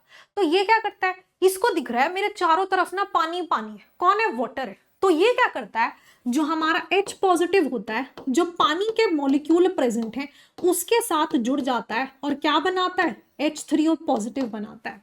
तो बेटे यही जो H पॉजिटिव है ये पानी के साथ जुड़ा और क्या बना गया? H3O पॉजिटिव बना लिया। यही जो आपका H3O पॉजिटिव बना उसी को हम कहते हैं क्या? Hydronium ion. ठीक है, H3O पॉजिटिव को ही हम हाइड्रोनियम आयन कहते हैं। और वैसे मैं आपको ऑलरेडी सिखा चुकी हूं, एसिड का पानी में जाके टूटना और H पॉजिटिव Cl नेगेटिव बनाना, ठीक है, ये प्रोसेस आयनाइजेशन कहलाता है। आयनाइजेशन मतलब आयन बन रहे हैं। जब तक एसिड अकेला था, जब तक उसको पानी में नहीं डाला, तब वो HCl के फॉर्म में था, आयन थोड़ी थे।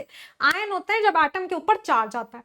आयन कब बने? जब वाटर में गए, वाटर में जाते वाटर ने H पॉजिटिव को अलग Cl नेगेटिव को अलग कर दिया, है ना? तो अब आयन्स बन गए। तो समझो आप इस बात को कि एसिड आयन सिर्फ कहां बना रही है? सिर्फ वाटर में बना रही है, अदरवाइज वो एसिड नहीं है। जैसे ड्राई HCl मैंने आपको बताया था, ड्राई HCl एसिडिक बिहेवियर नहीं दिखाएगी, उसमें पानी डालोगे तब वो एसिड की तरह बिहेव करेगी, तब वो आपका H पॉजिटिव आयन क्या करेगी? आपको रिलीज करके देगी। ठीक है, इसके बाद बच्चों हमारे पास क्या आता है, इसको ध्यान से सुनेंगे कि जैसे आपके पास यहाँ पर मैंने 2 बीकर लिए, है ना? अब इस वाले बीकर के अंदर मैंने डाला क्या? इस वाला जो बीकर है, ये वाला जो तुम्हें बीकर दिख रहा है भाई, इस बीकर के अंदर हमने डाला HCl का सॉल्यूशन, और जो दूसरा बीकर दिख रहा है उस बीकर के अंदर डाला मैंने अल्कोहल, है ना? क्या डाला? अल्कोहल डाल दो, तुम्हारा दिल चाहे NCERT में ग्लूकोज भी लिखा है, तुम ग्लूकोज डाल दो, तुमने वो डाला। पहले वाले केस में क्या होगा, जब तुम HCl डालोगे तो यहाँ पे ना नीचे तो पड़ा है क्या? ये जो बीकर है कंटेनर, उसके अंदर नीचे क्या पड़ा है? एसिड पड़ा है। ऊपर से तुमने इस सॉल्यूशन को, मैं 2 रॉड घुसाई, समझ रहे हो? 2 रॉड होती है, रॉड का मतलब होता है मेटल की रॉड। जैसे मान लो ये एक रॉड है, मैं आपको बना के दिखाती हूँ अच्छे से। तो मान लो बच्चों, मैं यहाँ पे एक ऐसा सिंपल सा, बहुत सिंपल एक्सपेरिमेंट कर रही हूँ। एक बीकर ले रही हूँ, बेजो थम्स अप, यहाँ तक बिल्कुल किसी को दिक्कत नहीं है। उसके अंदर मैंने एसिड डाल दिया। तो जी क्या डाला? तो आकांक्षा मैम, इसके अंदर आकांक्षा मैम ने एसिड डाल दिया, जो कि फिलहाल मान लो मैंने कौन डाला? HCl डाला। बेटे इसके अंदर मैंने 2 मेटल की रॉड लगा दी। क्या लगा दी? इस तरह से 2 मेटल की रॉड लगा दी। अब मेटल की रॉड किसको कहते हैं मैम? अरे बड़ी सिंपल बात है भाई, मेटल की रॉड मतलब एक सिंपल सी रॉड जो मेटल की बनी हुई हो। मेटल जैसे कॉपर, सिल्वर, गोल्ड, ब्ला ब्ला, बहुत सारे मेटल हैं। तो जैसे एक रॉड है, तो एक रॉड यहाँ, एक रॉड यहाँ लगा दी। अब इन दोनों रॉड्स को मैंने एक तार लिया, वायर लिया, ठीक है, क्या लिया? एक वायर लिया। वायर तो समझते हो सब, तो बेटे मैंने एक वायर लिया और बाहर से एक बैटरी ली, बैटरी, और बैटरी से मैंने इसको कनेक्ट कर दिया, दोनों रॉड्स को आपस में। तो ये जो है ये किसको रिप्रेजेंट कर रही है? ये सिंबल रिप्रेजेंट कर रहा है बैटरी को। ठीक है, समझे? तो यहाँ पे कंटेनर है, कंटेनर में एसिड है HCl, उसके अंदर 2 रॉड्स डिप कर दी मेटल की, और वायर की मदद से एक बाहर से एक बैटरी से कनेक्ट कर दिया। तो मैं ये देखती हूँ कि अगर मैंने ऐसा किया है ना, और मान लो मैंने यहाँ पर एक बल्ब लगा दिया, क्या लगाया? बल्ब लगाया, तो भाई हमने देखा कि एसिड जिसमें डाला था, बैटरी ऑन होते ही बल्ब हमारा यहाँ पे, ये वाला बल्ब आपका ग्लो करता है। तो बेटे ये वाला बल्ब आपका ग्लो करेगा जो एसिड के सॉल्यूशन के साथ जुड़ा है। लेकिन वहीं जो ग्लूकोज या अल्कोहल वाले सॉल्यूशन के साथ बल्ब जुड़ा था वो नहीं ग्लो किया, वो जला ही नहीं, यहाँ पे बल्ब नहीं जला। इसका मतलब बल्ब तो तभी जब जल सकता है ना जब करंट बनेगा। तो यहाँ करंट बना होगा और यहाँ नहीं बना। तो आपको तो पता ही है यहाँ करंट क्यों बना, क्योंकि मैंने आपको अभी बताया यहाँ करंट बन रहा है बच्चों आयंस की वजह से, है ना। तो इलेक्ट्रिसिटी, इलेक्ट्रिसिटी का मतलब करंट बना है। क्या बना है? करंट। और करंट बनने के लिए क्या चाहिए? करंट बनने के लिए फ्री आयंस चाहिए। और यहाँ पे ये जो आपका HCl है ये बना के देगा तो सही तुम्हें H पॉजिटिव और Cl नेगेटिव, तो ये आयंस बन रहे हैं, है ना। तो ये जो आपके आयंस बन रहे हैं उनकी वजह से आप क्या बनेगा, करंट बनेगा, राइट। लेकिन वहीं अगर मैं बात करूं ग्लूकोज की, बच्चों ग्लूकोज का फॉर्मूला होता है C6H12O6, ये होता है आपका ग्लूकोज, है ना। ये अल्कोहल है, जैसे ये होती है CH3OH, ये होती है मीथेनॉल, बहुत सारी अल्कोहल हो सकती है। ये नहीं टूटेंगे आयंस में, इनमें डालो पानी, कुछ नहीं होगा, इनसे आयंस ही नहीं बनेंगे। तो क्योंकि यहां से कोई आयंस ही नहीं बनेंगे तो कोई करंट बनेगा ही नहीं, और जब करंट नहीं बनेगा तो इलेक्ट्रिसिटी नहीं है, तो इलेक्ट्रिसिटी नहीं है तो भैया बल्ब कैसे जलेगा। तो समझे कि इस वाले कंटेनर में जिसमें एसिड था वहां बल्ब क्यों ग्लो किया, और दूसरा कंटेनर जहां पे अल्कोहल या ग्लूकोज का सोल्यूशन डाला था वहां बल्ब क्यों नहीं जला, क्योंकि यहाँ आयंस बने और यहाँ पर आयंस नहीं बन रहे हैं। ठीक है, आगे बढ़ते हैं भाई। फिर हमारे पास आता है कि एसिड्स जो है ना वो सिर्फ और सिर्फ ये बिहेवियर कहाँ दिखाते हैं, सिर्फ और सिर्फ वाटर में ही ये बिहेवियर दिखाते हैं।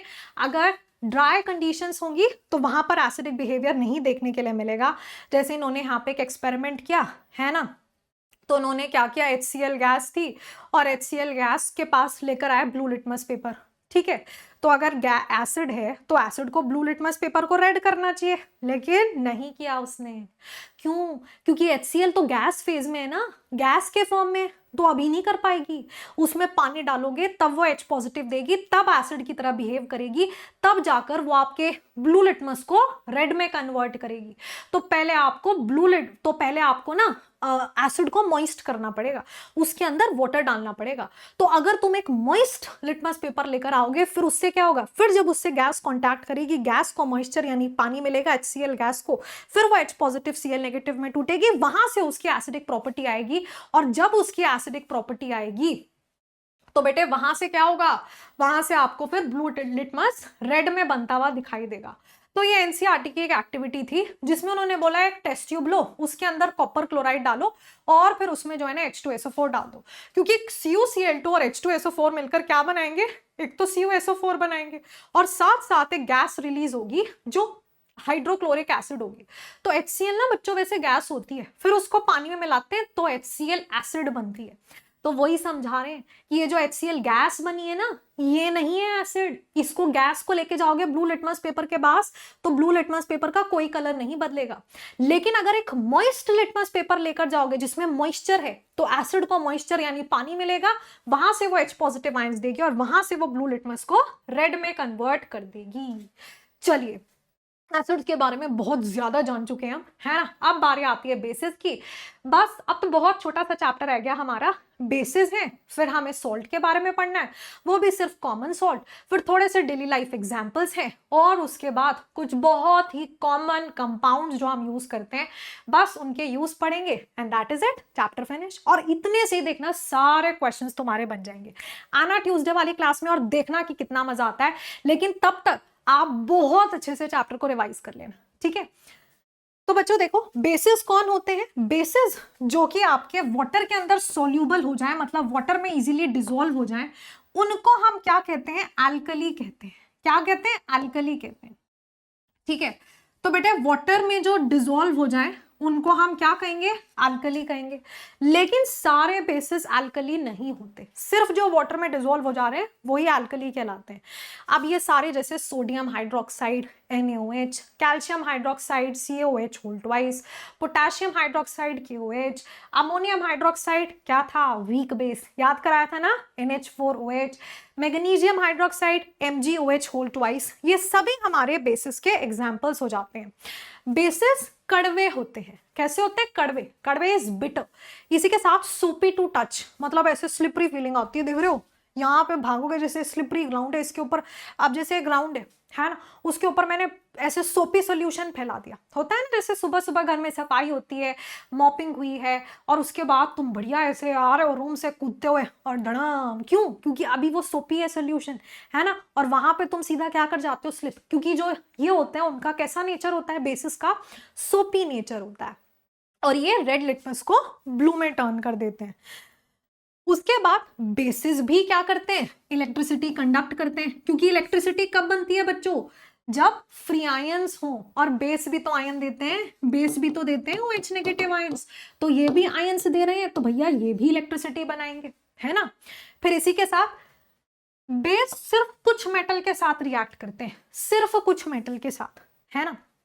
देखो आपको याद होगा एसिड ने किसके साथ रिएक्ट किया था, जिंक के साथ, है ना, और क्या बना के दिया था, हाइड्रोजन गैस। तो एसिड प्लस मेटल से हाइड्रोजन गैस और सॉल्ट मिलता है, लेकिन बेस भी ऐसे ही करते हैं, बेस भी हाइड्रोजन गैस देते हैं, पर बेस सारे मेटल्स के साथ रिएक्ट नहीं करते, रिएक्टिविटी सीरीज यहाँ पे आ जाती है, तो सबको नहीं रिप्लेस कर सकते वो, है ना। तो बेसिकली यहाँ पे क्या होता है, सिर्फ एल्यूमिनियम और जिंक के साथ रिएक्शन देखने के लिए मिलेगी। तो ये रही जिंक के साथ NaOH की रिएक्शन, जो मैंने आपको ऑलरेडी करा दी थी पीछे कवर। तो याद रखना, only and only aluminium zinc के साथ आपको रिएक्शन देखने के लिए मिलती है। फिर जैसे मैंने आपको बताया कि अगर एसिड होगा बेस होगा, तो सॉल्ट बनेगा और वाटर बनेगा। पीछे हमने एसिड का एग्जांपल लिया था हाइड्रोक्लोरिक एसिड यानी HCl, यहां हम कौन से उसका एग्जांपल ले रहे हैं, H2SO4 का एग्जांपल ले रहे हैं, तो Na2SO4 नाम का सॉल्ट बना। फिर बेसिस जब रिएक्ट करते हैं नॉन मेटल ऑक्साइड के साथ, राइट, तो हमारे पास क्या बनता है, कैल्शियम कार्बोनेट बनेगा। जैसे ये कैल्शियम हाइड्रोक्साइड था, CO2 गैस के साथ इसने रिएक्ट किया, क्या है, कैल्शियम हाइड्रोक्साइड है, CO2 गैस के साथ रिएक्ट कर रही है, क्या बनेगा, कैल्शियम कार्बोनेट, और वाटर का फॉर्मेशन हो जाता है। इसी के साथ अब आती है भाई strength of acid and bases. मतलब कि देखो यार, एसिड है, माना कि चलो ठीक है, आप कह रहे हो स्ट्रॉन्ग एसिड है, या एक एसिड है आप कह रहे हो वीक एसिड है, पर कितनी स्ट्रॉन्ग कितनी वीक। अब जैसे HCl है ना, तो बच्चों जैसे HCl होती है, जैसे H2SO4 है, हम कहते हैं ये स्ट्रॉन्ग एसिड्स है ना, दोनों ही स्ट्रॉन्ग एसिड है। जैसे नाइट्रिक एसिड है HNO3, ये भी एक स्ट्रॉन्ग एसिड है, पर तीनों में कोई तो ज्यादा स्ट्रॉन्ग और कोई थोड़ी रिलेटिवली कम होगी ना, क्योंकि तीनों अलग अलग तरह से बने। एक HCl है, एक में हाइड्रोजन सल्फर ऑक्सीजन, एक में हाइड्रोजन नाइट्रोजन ऑक्सीजन है। ऐसे अब जैसे आप कह रहे हो कि नींबू में सिट्रिक एसिड होती है, कर्ड में लैक्टिक एसिड होती है, टर्मेरिंड में टार्टरिक एसिड होती है, टमाटोज में ऑक्जेलिक एसिड होती है। तो ये सारी एसिड इक्वल स्ट्रेंथ की नहीं होगी ना, कोई थोड़ी ज्यादा स्ट्रॉन्ग कोई थोड़ी कम स्ट्रॉन्ग होगी। तो बेसिकली स्ट्रेंथ ऑफ एसिड या बेस हम कैसे मेजर करते हैं, वो हम मेजर करते हैं एक पीएच स्केल के मदद से, ठीक है। तो बच्चों एक पीएच की स्केल आती है, तो देखो इस तरह से एक स्केल आएगी आपके पास, और वो स्केल से तुम बताओगे कि एसिड कितनी स्ट्रॉन्ग है या फिर बेस कितना स्ट्रॉन्ग या कितना वीक है। तो हमारे पास जो strength of acids and basis होती है, that is measured by a pH scale, जहां पी का मतलब है potence, P is the potence, से कहते हैं ना पोटेंसी, कितनी पोटेंसी है इसकी, तो पोटेंस जो कि मतलब होता है स्ट्रेंथ कितनी है उसकी जर्मन वर्ड में, इसको हम पावर ऑफ हाइड्रोजन भी कहते हैं पीएच को, है ना। अब ये बड़ी इंपॉर्टेंट है बच्चों, मैं आपको बताती हूँ हमारी पीएच स्केल, मतलब जन्मों जन्मों तक आपका पीएच स्केल से संबंध बना ही रहेगा, तो इसको जान लेना बड़ा ही इंपॉर्टेंट है ना। तो बच्चों इस तरह से एक स्केल होगी, स्केल की शुरुआत होगी 0 से, स्केल का मिड पॉइंट होगा 7, और स्केल के लास्ट में आएगा 1 4 14, समझे। स्केल कहां से शुरू हो रही है, 0 से, बीच में आ रहा है 7, और फिर लास्ट में क्या आ रहा है, 14 आ रहा है। तो हम ये कहते हैं कि अगर हमने एक सॉल्यूशन लिया और उसका पीएच 0 से 7 के बीच में आया, तो मतलब एसिडिक रेंज है। मान लो भाई मैंने एक सॉल्यूशन उठाया, इसका मैंने पीएच चेक किया, पीएच मेरा आ रहा है, होता है मेरे पास है, मैं आपको दिखाऊंगी इसी चैनल पर शॉर्ट्स बनाकर कि एक पीएच पेपर होता है ना, और उसमें क्या होता है बच्चों, इस तरह से रहता है, देखो पीएच पेपर में तुम्हें दिखाती हूँ पहले, ऐसा कुछ रहता है, और उसमें ना हर पीएच के लिए देखो 0 से लेकर 14 तक पीएच की वैल्यू आएगी, और हर पीएच का अलग कलर होता है। तो मान लो ये रहा मेरा पीएच पेपर, इसको मैं डिप कर रही हूँ इस सॉल्यूशन में, तो इसका कुछ ना कुछ कलर आएगा। अब कलर मैं मैच करूंगी अपनी स्केल के साथ, मान लो कि ये वाला कलर आया मतलब पीएच है 3, ये वाला कलर आया मतलब पीएच है ऑरेंज आया, पीएच है 1, है ना, ये वाला कलर आया मतलब पीएच है 11, समझे। तो अपना कलर मैच करके आप पीएच बता सकते हो कि कितना है। तो तुम्हें यहां पर क्या होता है बच्चों कि हमारे पास ये जो पीएच स्केल हमने बनाई, 0 से लेकर 7 तक होती है हमारी एसिडिक रेंज, यहां से यहां तक आती है एसिडिक रेंज, यानी कि 0 से 7 के बीच में अगर किसी का पीएच आ जाए तो वो एक एसिड है। तो इसका पीएच आया 4, तो ये एसिड है ना। अच्छा, दूसरा सॉल्यूशन लेकर मैं आई, इसका पीएच आया 8 आया ना, तो ये बेस है, क्योंकि 7 से लेकर 14 तक के बीच में अगर किसी का पीएच आता है तो वो फिर बेस कहलाता है, और ये बनती है हमारी द बेसिक रेंज। और बच्चों, जितना पीएच कम होगा, मतलब वैल्यू 7 से जितनी कम होगी एसिड उतनी स्ट्रांग होगी। तो स्ट्रांग, सबसे स्ट्रांग एसिड कौन सी होगी बताओ। मैं तुम्हें 2 एसिड दे रही हूँ, एक एसिड का है पीएच 1.2 और दूसरे एसिड का पीएच है 3.4। तो ज्यादा स्ट्रांग एसिड कौन सी है, ये है फर्स्ट एसिड, ये है सेकंड एसिड। तो ध्यान रखना, ज्यादा स्ट्रांग एसिड कौन सी है, फर्स्ट वाली ज्यादा स्ट्रांग है सेकंड से। क्या देखो, एरो इधर बना है, मतलब पीएच जितना कम होता है एसिड उतनी स्ट्रांग होती है। अच्छा, और वहीं 7 से 14 तक बेसिक रेंज होगी। अब पीएच इसमें जितना बड़ा होगा उतना स्ट्रॉन्ग बेस होगा। इसमें भी एग्जांपल ले लो, जैसे एक केस में आपका जो पीएच है वो निकल कर आया 12 और दूसरे केस में आपका पीएच निकल कर आया 7.9। तो यहां पर ये है तुम्हारा फर्स्ट सॉल्यूशन, ये है तुम्हारा सेकंड सॉल्यूशन। तो बेटे फर्स्ट और सेकंड में ज्यादा स्ट्रॉन्ग बेस कौन सा हुआ, पहला वाला। The first base will be a stronger base, तो पहला वाला बेस ज्यादा स्ट्रॉन्ग बेस होगा क्योंकि उसका पीएच ज्यादा है। तो पीएच जितना ज्यादा बेसिक नेचर उतना ज्यादा, पीएच जितना कम और 7 से नीचे उतनी आपकी एसिड स्ट्रॉन्ग। और ये 7, आप कह रहे हो मैम 0 से 7 के बीच में एसिड, 7 से 14 के बीच में बेस, पर मान लो मैंने लिया पानी और पानी का पीएच निकल कर आया 7, तो याद रखना अगर आपका पीएच एग्जैक्टली 7 आ रहा है मतलब भाई वो न्यूट्रल है। जैसे होता है ना, आप कभी कभी फंस जाते हो धर्म संकट में, कहते हैं इस वाले फ्रेंड के साथ हो या उस वाले फ्रेंड के साथ हो, तुम कहते हो भाई मैं तो न्यूट्रल हूं, ना इसके साथ ना उसके साथ या दोनों के साथ, अपना तो न्यूट्रल चल रहा है, ठीक है। तो that is neutral, neither acidic nor basic. तो वाटर एक न्यूट्रल होता है, वाटर ना ही एसिडिक एसिड बोल सकते हो ना वाटर को बेस बोल सकते हो, वाटर न्यूट्रल है, ठीक है। तो जो न्यूट्रल होता है उसका पीएच 7 निकल कर आता है, ये मैंने आपको ऑलरेडी बता दिया। तो बच्चों इसमें ना इन्होंने क्या किया है, ये जो पीएच मीटर है अपना, ये जो पीएच वाली स्केल है, इसमें अलग अलग चीजों का इस तरह से पीएच मेजर किया। तो तुम एक बार देख लेना कौन कौन से रेंज में आ रहा है, ठीक है। अब पीएच जो है काफी इंपॉर्टेंट है हमारे डेली लाइफ में भी। जैसे कि आपने देखा होगा कि जो नॉर्मल ह्यूमन बॉडी होती है ना बच्चों, ह्यूमन बॉडी का पीएच यूजुअली 7 to 7.8 के बीच में रहता है, और अगर हम अपने ब्लड के पीएच की बात करें तो 7.4 के आसपास रहता है। दैट इज द रीजन जो आप सोप लगाते हो उसका बेसिक नेचर है ना, क्योंकि तुम देखो 7 से हल्का सा ज्यादा है, 7.4 7.2 है ना। तो 7 से हल्का सा ज्यादा मतलब बेसिक। तो इसीलिए जब आप सोप लगाते हो, जो आपको फेस वॉश या ये सब देते हैं ना, उस सब के अंदर क्या होता है, वो सब थोड़े अल्कलाइन रेंज में यानी बेसिक रेंज में होते हैं, क्योंकि आपकी स्किन का वो पीएच, आपके बॉडी का वो पीएच है। दूसरी बात, हमारे पास जो ह्यूमन ब्लड होता है, ह्यूमन ब्लड का जो हेल्दी ब्लड का पीएच होता है वो 7.2 7.4 के आसपास रहता है, मतलब अगेन स्लाइटली बेसिक, हल्का सा बेसिक, न्यूट्रल से थोड़ा ज्यादा।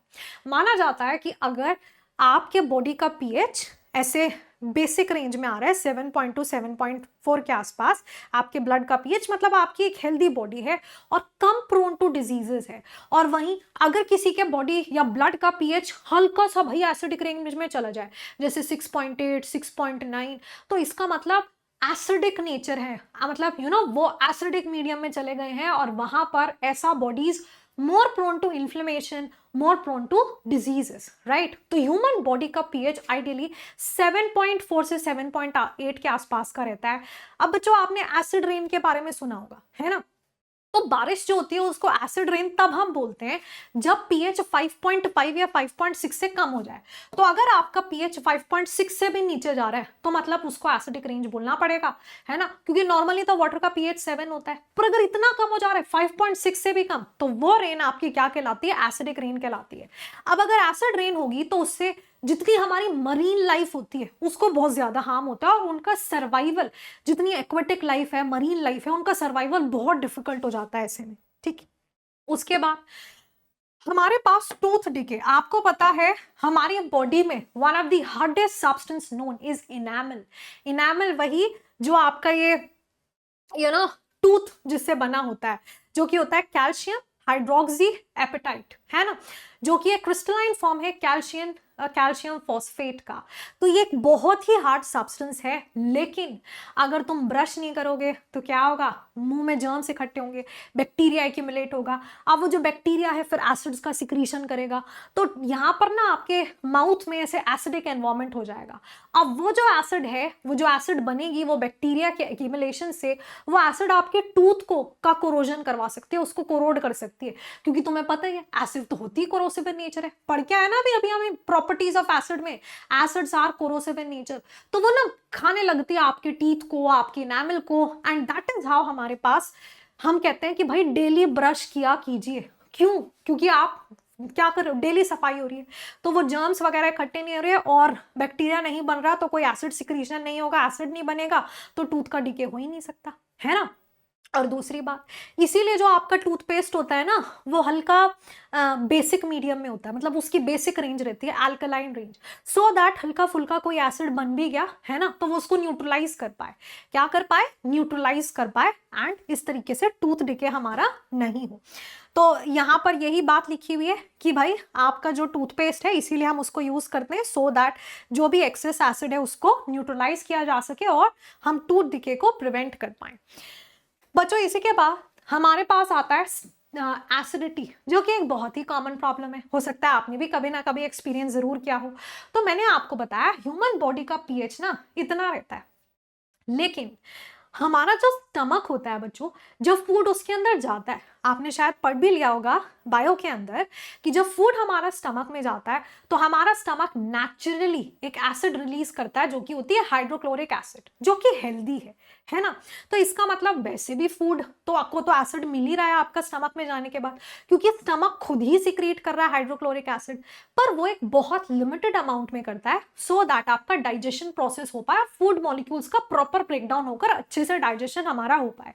लेकिन कभी कभी क्या होता है, ये एसिड ज्यादा ही बन जाता है, कुछ ज्यादा ही बन जाता है कभी कभी, जब तुमने कुछ ऐसा उल्टा सीधा खा लिया है ना, जो डाइजेस्ट नहीं कर पा रहा आपका स्टमक बेचारा, अब डाइजेस्ट नहीं हो पा रहा, जैसे तुमने खाया पिज्जा, उसमें खूब सारा चीज हमारे स्टमक से हो ही नहीं रहा डाइजेस्ट, अब उसको डाइजेस्ट करने के लिए वो बेचारा बहुत सारा खूब सारा हाइड्रोक्लोरिक एसिड जो है बनाया जा रहा है, उससे क्या होगी, फिर एसिडिटी हो जाएगी अगर टू मच हो जाता है। तो वही एसिडिटी की वजह से, अब बच्चों एसिड का नेचर ही कोरोसिव है, एसिड नेचुरली ही बर्निंग सेंसेशन देता है, तो अगर ज्यादा बन जाएगा तो ऑब्वियसली फिर वो कोरोजन भी करेगा, वो पेन और इरिटेशन दोनों ही कॉज करता है। अब इसका एक सिंपल सा जो सोल्यूशन है वो क्या है कि आप एंटा एसिड ले लो, मतलब एसिड को न्यूट्रलाइज करो। एसिड को कौन न्यूट्रलाइज करता है? बेस। तो आप ऐसे में एल्कलीज लेते हैं, जैसे कि एंटा एसिड ले लिया आपने। एंटा एसिड का बहुत अच्छा एग्जाम्पल जो आपको जरूर ध्यान रखना है, एग्जाम में पूछा जा सकता है, that is your milk of magnesia, है ना, मैग्नीशियम हाइड्रोक्साइड। बच्चों इसको जरूर याद रख लेना, इसको मिल्क ऑफ मैग्नीशिया कहते हैं, ये आपका एनसीईआरटी में दिया हुआ है, ठीक है। तो बेसिक सॉल्यूशंस हम यूज करते हैं सो दैट हमारा न्यूट्रलाइज हो पाए, जो एसिड ज्यादा बन गया उसको न्यूट्रलाइज करते हैं, ठीक है। बट वो एक बहुत अच्छा सोल्यूशन नहीं है, क्योंकि तुम सोचो अब तुमने बेस पिया है ना, तुमने एंटा एसिड डाला अपनी बॉडी के अंदर, ठीक है, मतलब एक बेस गया, तो एक्सेस ऑफ एसिड को वो न्यूट्रलाइज कर देगा, तब तक के लिए तो ठीक है। पर अगर तुम्हारी आदत ही बन जाए कि भैया हमें होती है एसिडिटी और हम तो रोज ही उल्टा पुल्टा खाते हैं और एसिडिटी होती है और एंटा एसिड लेते हैं, तो उससे क्या होगा, आप रोज ही अगर एंटा एसिड लेते रहेंगे तो फिर ना बेस का भी एक्यूमुलेशन हो रहा है। अब स्टमक का नेचुरल एक्शन क्या होगा, उसको लगेगा बेस ज्यादा हो गया, तो वो उसको न्यूट्रलाइज करने के लिए फिर और एसिड बनाएगा, तो ये प्रोसेस चलता ही रहेगा, ठीक है। अब बच्चों आपका बैकयार्ड में, जैसे मेरे घर के जस्ट बाजू में एक पार्क है, बहुत सुंदर सुंदर प्लांट्स वहां पर है ना। तो बेसिकली जो प्लांट्स होते हैं ना, उनको भी ग्रो करने के लिए सॉइल की एक सर्टेन पीएच वैल्यू चाहिए। तो सॉइल का भी पीएच अगर 7 के आसपास होता है तो बहुत अच्छा आपका ग्रोथ होती है। जैसे ये एक पीएच मीटर है, इसके मदद से हम सॉइल का पीएच भी चेक कर सकते हैं। सॉइल का पीएच कैसे चेक करते हैं? सॉइल लिया, मिला दो उसको, पानी में मिला दो। अब पानी में मिलाने के बाद आप उसको फिल्टर कर सकते हो और जो फिल्ट्रेट आएगा उसका पीएच चेक कर सकते हो ऐसे पीएच मीटर्स के मदद से, है ना। तो आपको पता चल जाएगा कि ये जो सॉइल है फिट है ग्रोथ के लिए या नहीं है ना। तो अगर आपकी जो सॉइल है मान लो एसिडिक रेंज में, मतलब उसका पीएच 7 से कम है, तो उसको फिर हम ठीक करते हैं क्विकलाइम यानी कि कैल्शियम ऑक्साइड डालकर। तो याद रखना क्विकलाइम कौन होता है, कैल्शियम ऑक्साइड को हम क्विकलाइम कहते हैं, है ना। जैसे कि आपने पीछे देखा था कि कैल्शियम हाइड्रोक्साइड जो हमारा था बेटे, कैल्शियम हाइड्रोक्साइड क्या कहलाता था, कैल्शियम हाइड्रोक्साइड को हम कहते थे लाइम वाटर। ऐसे ही क्विकलाइम कौन है, कैल्शियम ऑक्साइड। तो इसमें क्या होता है, आप कैल्शियम ऑक्साइड डालोगे तो आपकी सॉइल ठीक हो जाएगी। जैसे ये थी एक बंजर जमीन, क्योंकि इसकी सॉइल का पीएच था एसिडिक रेंज में, हमने इसमें डाला कैल्शियम ऑक्साइड, बिल्कुल बढ़िया फर्स्ट क्लास अपनी सॉइल हो चुकी है, उसका पीएच अब आपका बेसिक रेंज में आ जाएगा। और देखिए क्या हरियाली हरियाली है, क्योंकि सॉइल ठीक हो गई, अब बढ़िया यहाँ पे प्लांट ग्रोथ होगी। इसके बाद हमारे पास आता है कि एनिमल्स और वो लोग भी खुद को प्रिवेंट करते हैं, एनिमल्स हैं, प्लांट्स हैं, केमिकल्स के मदद से वो खुद की सेल्फ डिफेंस करते हैं, खुद की प्रोटेक्शन करते हैं। जैसे मैंने आपको बताया, जैसे बी होती है, बी का अगर स्टिंग लग जाए, जैसे हनी बी का स्टिंग लग जाए तो भाई साहब, है ना। तो बेटा हनी बी का स्टिंग अगर लगता है तो बहुत ज्यादा, एक तो स्वेल भी करता है, आपने देखा होगा, स्वेलिंग भी होगी। अगर आपको मच्छर काट जाए, वास्प या फिर आपके उस पर स्टिंग दे जाए तो वो भी हल्का स्वेल होता है ना। क्यों, क्योंकि देखो वो अपनी प्रोटेक्शन कर रहे हैं। वो क्या कर रहे हैं, जैसे कि हनी बी अगर मेरे हाथ पे बैठी तो वो स्टिंग मार के जाएगी और स्टिंग में वो इंजेक्ट करेगी मेरी बॉडी के अंदर एक acid which is formic acid, methanoic acid. अब एसिड कैसी होती है, कोरोसिव। एसिड क्या करती है, बर्निंग सेंसेशन। तो इसीलिए वो मेरे को जलता है, क्या करता है, जलता है मेरे को। पर लेकिन बेचारी कितनी हनी बी थी, इतनी सी, कितना इंजेक्ट की होगी, इतना सा। तो सोचो इतना भी इतना परेशान करता है आपको, ठीक है। और मिथेनोइक एसिड एक वीक एसिड होती है, उसके बावजूद वो आपको इरिटेशन देगा, है ना। या फिर जैसे वास्प होता है, वास्प जब आपको इंजेक्ट करेगा, है ना, मतलब वास्प जब स्टिंग देगा तो वो इंजेक्ट करता है एक अल्कलाइन सॉल्यूशन को, एक अल्कलाइन लिक्विड आपके अंदर इंजेक्ट करके जाएगा। ऐसे ही आंट चींटी है, वो भी काट जाए, है ना, तो मिथेनोइक एसिड इंजेक्ट करके जाती है। ऐसे ही नेटल लीव्स जो होती हैं, right, stinging hair of nettle leaves, ऐसे उसको छू लो अगर नेटल लीव्स को, तो वहां से भी वही सेम आपका मिथेनोइक एसिड इंजेक्ट होगा, जिसकी वजह से आपको क्या आएगी, बर्निंग सेंसेशन आने वाली है। अब इसका एक जो नेचुरल तरीका होता है वो बच्चों हम क्या कर सकते हैं, जैसे एक तो हमारे पास डॉग प्लांट होता है, तो डॉग प्लांट की लीफ या तो उस पर रब कर लो, या फिर यूजुअली आपने देखा होगा कि अगर ऐसे कोई हनी बी वगैरह आपको काट जाए तो सबसे पहले मम्मी क्या करती है, सबसे पहले मम्मी ना वो लगा देती है बेकिंग सोडा वगैरह कुछ, सो दैट आपको तुरंत आराम मिल जाए। क्योंकि बेकिंग सोडा क्या है, बेसिक है, और वो क्या छोड़ के गई है, एसिड। तो एसिड बेस को उसको न्यूट्रलाइज कर देगा, तो वो बर्निंग सेंसेशन में आपको थोड़ा आराम महसूस होता है, ठीक है। अब हमारे पास आते हैं भाई सॉल्ट। सबसे पहला क्वेश्चन जिसका जवाब आपको ऑलरेडी मालूम है, और वो क्या, कि हमारे जो सॉल्ट होते हैं वो कैसे बनते हैं। तो बेटे सॉल्ट बनते हैं एसिड प्लस बेस जब आपस में रिएक्ट करेंगे तो सॉल्ट बन जाता है, सॉल्ट प्लस वाटर बनता है ना, ठीक है। तो सॉल्ट बन जाएगा। अब हमारे पास जो सॉल्ट होता है ना, जो बच्चों हमारा सॉल्ट होगा, सॉल्ट को भी 3 क्लासेस में, 3 कैटेगरीज में क्लासिफाई किया जा सकता है। पहला एसिडिक सॉल्ट। कौन से सॉल्ट होते हैं, पहले जो हमारे सॉल्ट होते हैं वो कैसे होते हैं, एसिडिक। दूसरा आप सॉल्ट को बेसिक सॉल्ट भी बोल सकते हो कि सॉल्ट कैसा है, बेसिक है। और तीसरा हमारे पास जो सॉल्ट्स हैं वो न्यूट्रल भी होते हैं, ठीक है। देखो एसिडिक सॉल्ट कब बनेगा, कॉमन सेंस। देखो यार, सॉल्ट कब बन रहा है, जब एसिड और बेस आपस में रिएक्ट कर रहे हैं। मेरे को एक एसिडिक सॉल्ट बनाना है, तो मैं क्या करूंगी, स्ट्रॉन्ग एसिड और वीक बेस लूंगी।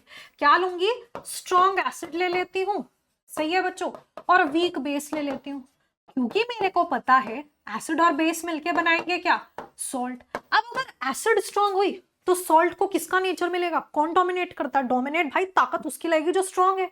तो डोमिनेट कौन करेगा, सॉल्ट को नेचर मिलेगा एसिड का, तो सॉल्ट का नेचर होगा एसिडिक, क्योंकि आपने जो सॉल्ट लिया वो एक स्ट्रॉन्ग एसिड और वीक बेस से बना है ना, तो वो उसका नेचर एसिडिक हो गया। मेरे को बनाना है एक बेसिक सॉल्ट, तो बेसिक सॉल्ट में हम क्या करेंगे, स्ट्रॉन्ग बेस लेंगे भाई, क्योंकि मेरे को बेस का नेचर डोमिनेट करवाना पड़ेगा ना, क्योंकि बेसिक बनाना है सॉल्ट। उसके साथ वीक एसिड डाल दो, ठीक है। तो सॉल्ट कैसा बनेगा, बेसिक सॉल्ट। और अगर आपको न्यूट्रल बनाना है तो न्यूट्रल में स्ट्रॉन्ग एसिड स्ट्रॉन्ग बेस, बस न्यूट्रल बनेगा फिर, ठीक है, कोई डोमिनेट नहीं करेगा क्योंकि दोनों ही स्ट्रॉन्ग हैं। तो यहाँ एग्जैक्टली यही बात लिखी हुई है, कह रहे हैं कि आपके पास अगर हम बात करते हैं एसिडिक सॉल्ट की तो वो कैसे बनता है, स्ट्रॉन्ग एसिड और वीक बेस के न्यूट्रलाइजेशन से। बच्चों ऑब्वियसली अगर आपका एसिडिक सॉल्ट होगा तो उसका पीएच लेस देन 7 ही तो रहेगा, ठीक है, तो पीएच क्या रहेगा, उसके एक्वा सॉल्यूशन का पीएच लेस देन 7 रहेगा। बेसिक सॉल्ट कैसे बनेगा, जब आपने एक वीक एसिड ली होगी और उसके साथ स्ट्रॉन्ग बेस लिया होगा और उसका जो पीएच आएगा वो ग्रेटर देन 7 आने वाला है। न्यूट्रल सॉल्ट कब बनेगा, जब स्ट्रॉन्ग एसिड को स्ट्रॉन्ग बेस के साथ न्यूट्रलाइज किया होगा और न्यूट्रल चीजों का पीएच कितना आता है बच्चों, न्यूट्रल चीज है पीएच कितना आएगा, 7 आ जाएगा। बस जी, उसके बाद आता है अपना रॉक सॉल्ट। रॉक सॉल्ट कौन है, काला नमक, अरे यही जो नमक हम खाते हैं, है ना। तो बेसिकली इस तरीके से हमारे पास खूब बड़े बड़े लंप्स होते हैं, खूब बड़े बड़े क्रिस्टल्स होते हैं एक्चुअली रॉक सॉल्ट के, जिसको हम तोड़ते हैं, फिर उसके बाद वो क्रश्ड फॉर्म में आपके पास आता है। जैसे मम्मी का फास्ट होता है, मम्मी क्या करती है, वो हिमालयन सॉल्ट रॉक सॉल्ट खाते हैं ना व्रत के अंदर, है ना, क्योंकि वो उसका प्योरेस्ट फॉर्म है, राइट। तो हमारे पास जो डिपॉजिट्स होते हैं जो कि पाए जाते हैं several parts of the world में, एंड इसमें थोड़ी थोड़ी इंप्योरिटीज भी रहती हैं, फिर इसको हम प्योरीफाई करते हैं और वो जो वाइट सॉल्ट, कॉमन सॉल्ट जो तुम खाते हो, फिर यहाँ से वो बन जाता है, ठीक है। तो बच्चों हमारे पास ये जो आपका कॉमन सॉल्ट है वो किसको कहते हैं, पहले तो जान लो, कॉमन सॉल्ट या फिर टेबल सॉल्ट। कोई बच्चा जानता है कौन होता है कॉमन सॉल्ट, कौन होता है टेबल सॉल्ट, किसको कहते हैं, तो NaCl को कहते हैं, है ना, दैट इज NaCl। और इस चैप्टर में यही सबसे इंपॉर्टेंट सॉल्ट है जिसको हम पढ़ रहे हैं, सोडियम क्लोराइड। तो यार जो तुम्हारे खाने में डलता है ना, नमक शमक स्वाद अनुसार, वो यही होता है which is NaCl, sodium chloride. ठीक, अब हमारे पास यहाँ पे क्या होता है कि सोडियम क्लोराइड की फॉर्मेशन करवानी है, कैसे करवाएं, तो बेटा सोडियम क्लोराइड की फॉर्मेशन करवाने के लिए हम इस्तेमाल करते हैं क्लोर एल्कली प्रोसेस का, ठीक है। तो हमारे पास जब हम ये आपका जो क्लोर एल्कली प्रोसेस है, इसके अंदर हमारे पास हमें क्या देखने के लिए मिलता है, एक्चुअली यहाँ पर ये जो NaCl बना, बेसिकली वो ये बता रहे हैं कि ये जो NaCl यानी कि कॉमन सॉल्ट है, ठीक है, उससे और क्या क्या उसका कहाँ कहाँ इस्तेमाल किया जा सकता है। खाने में तो कर ही लेते हो, पर इसका एक बड़ा इंपॉर्टेंट रोल आता है क्लोर एल्कली प्रोसेस में भी। क्लोर एल्कली प्रोसेस का नाम पहले तो क्लोर एल्कली क्यों है, क्योंकि बच्चों देखो ये जो प्रोसेस होता है ना, मैं क्या करूंगी यहाँ पर, ये जो मेरा क्लोर एल्कली प्रोसेस है, इस प्रोसेस के मदद से हम क्या करते हैं, हम एक NaCl के सॉल्यूशन से क्या बना लेंगे, क्लोर यानी कि क्लोरीन गैस। भाई एक तो तुम क्लोरीन गैस बना दोगे यहां से, तो एक तो Cl2 गैस बन जाएगा, और दूसरी चीज हमारे पास यहां पर बन जाता है एल्कली यानी कि sodium hydroxide which is NaOH। अच्छा, तो ये क्या हुआ हमारा क्लोर एल्कली प्रोसेस। क्या बोलते हैं इसको, क्लोर एल्कली प्रोसेस बोलते हैं, क्योंकि यहाँ पर ये जो हमारा प्रोसेस चल रहा है, उस प्रोसेस के मदद से हम क्या कर सकते हैं, क्लोरीन और साथ ही साथ एल्कली यानी कि NaOH का फॉर्मेशन बच्चों कर सकते हैं, ठीक है। तो इसीलिए जो प्रोसेस है वो हमारा क्लोर एल्कली प्रोसेस कहलाता है, ठीक है। अब इसमें क्या होता है, इसमें हम क्या करते हैं, हमने जो कंटेनर है बेटे, हमारा जो कंटेनर पड़ा हुआ है, हमारे कंटेनर के अंदर क्या है, NaOH प्रेजेंट होता है। देख लो कैसे करते हैं, सॉरी NaCl होगा, इसके अंदर NaCl पड़ा है, खूब सारा NaCl है, खूब सारा NaCl है। मान लो तुमने NaCl का एक्वा सॉल्यूशन लिया, मतलब Na पॉजिटिव बनेगा, Cl नेगेटिव बनेगा, वाटर होगा खूब सारा, है ना। अच्छा, इसमें लगा दी 2 रॉड, याद है 2 रॉड्स मैंने आपको बताई थी कि यहाँ पे हम क्या लगाएंगे, रॉड्स लगाते हैं। देखो मैं खुद बना के दिखाऊंगी तो आपको ज्यादा अच्छा समझ आएगा। तो मैंने लिया एक कंटेनर, अच्छा, तो हम यहाँ पर ले रहे हैं क्या, एक कंटेनर का इस्तेमाल कर रहे हैं सबसे पहले। इस तरीके से भाई अपने ने एक कंटेनर ले लिया, और ये जो हमारा कंटेनर है उसके अंदर हमने डाल दिया किसका सोल्यूशन, उसके अंदर यार हम डाल रहे हैं इस तरीके से NaCl का एक्वस सोल्यूशन। अब अगर NaCl का एक्वस सोल्यूशन आप डाल रहे हो तो ऑब्वियस सी बात है दिमाग चला कि नहीं चला ये बता दो बस। ऑब्वियस सी बात है आकांक्षा मैम कि अगर इसके अंदर अगर हम NaCl डालेंगे, उसका एक्वस सोल्यूशन डालेंगे, तो फिर तो आकांक्षा मैम इसका मतलब तो यही हुआ ना, उसके अंदर बहुत सारे Na पॉजिटिव और बहुत सारे Cl नेगेटिव आयंस होंगे, है ना। अब वो गाना सुना है, जोर का झटका हाय जोरों से लगा, बिल्कुल सेम कहानी होगी यहाँ पे, बिल्कुल सेम बात यहाँ पे होने वाली है। तो झटका लगेगा किसी को बहुत जोर से, और फिर क्या होगा वो देखते हैं।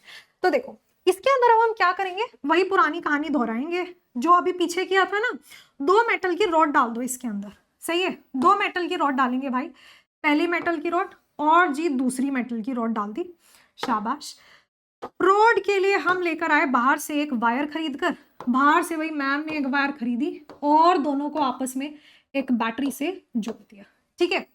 अब बच्चों क्या होता है ना, ये जो मेटल की रॉड्स हैं उसमें से एक रॉड को हम कैथोड बोलते हैं जिसके ऊपर रिडक्शन होता है, और एक रॉड को हम एनोड बोलते हैं जिसके ऊपर ऑक्सीडेशन होता है। हालांकि इसके बारे में आपको बहुत डिटेल में जाने की जरूरत नहीं है, ये क्लास 12th का एक चैप्टर इलेक्ट्रोकेमिस्ट्री उसमें पढ़ाते हैं, पर तुम्हारे लिए इतना बहुत है यार, तुम्हें पता है रिडक्शन क्या होता है, ऑक्सीडेशन क्या होता है, केमिकल इक्वेशन वाले चैप्टर में पढ़ा होगा, नहीं पढ़ा मैं कुछ दिनों बाद आपका वो वाला चैप्टर भी करा दूंगी, है ना।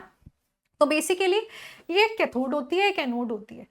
तो बच्चों यहाँ पे क्या होगा ना कि हमारे पास कैथोड और एनोड के ऊपर अलग अलग प्रोडक्ट्स बनते हैं। तो यहाँ पर कैथोड और एनोड पर NaOH भी बनेगा और क्लोरीन गैस भी बनेगी। तो क्लोरीन गैस बन रही है तो इसीलिए क्लोर, और NaOH बन रहा है तो एल्कली, तो ये क्लोर एल्कली प्रोसेस हो गया, ठीक है। इसका नाम क्या, क्लोर एल्कली प्रोसेस, क्योंकि इस प्रोसेस की मदद से एल्कली और क्लोरीन दोनों का फॉर्मेशन हमने करा दिया। ओके जी, कह दो यस मैम। चलो अब आते हैं ब्लीचिंग पाउडर के पास। अपना जो ब्लीचिंग पाउडर होता है, सुना है ना ब्लीचिंग पाउडर, तो बेटे chlorine produce during the aqueous solution, during the aqueous I mean electrolysis of aqueous solution of NaCl जो कि ब्राइन है। क्या हुआ, सर के ऊपर से गई बात, अरे बहुत आसान बात है।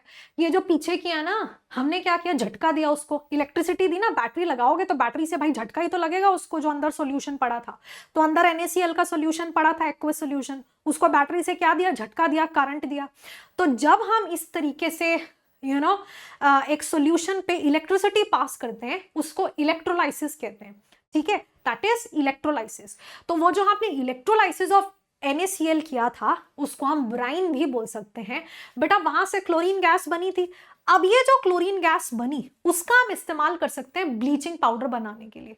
ब्लीचिंग पाउडर हम कैसे बनाते हैं, हमारे पास कैल्शियम हाइड्रोक्साइड होगा, उसकी रिएक्शन करवा देंगे क्लोरीन के साथ और बन गया भाई ब्लीचिंग पाउडर। इसको ही बोलते हैं कैल्शियम CaOCl होल ट्वाइस, इसको बोलते हैं क्या, इसको बोलते हैं अपना CaOCl2, ठीक है। ये कहलाता है अपना क्या, ब्लीचिंग पाउडर।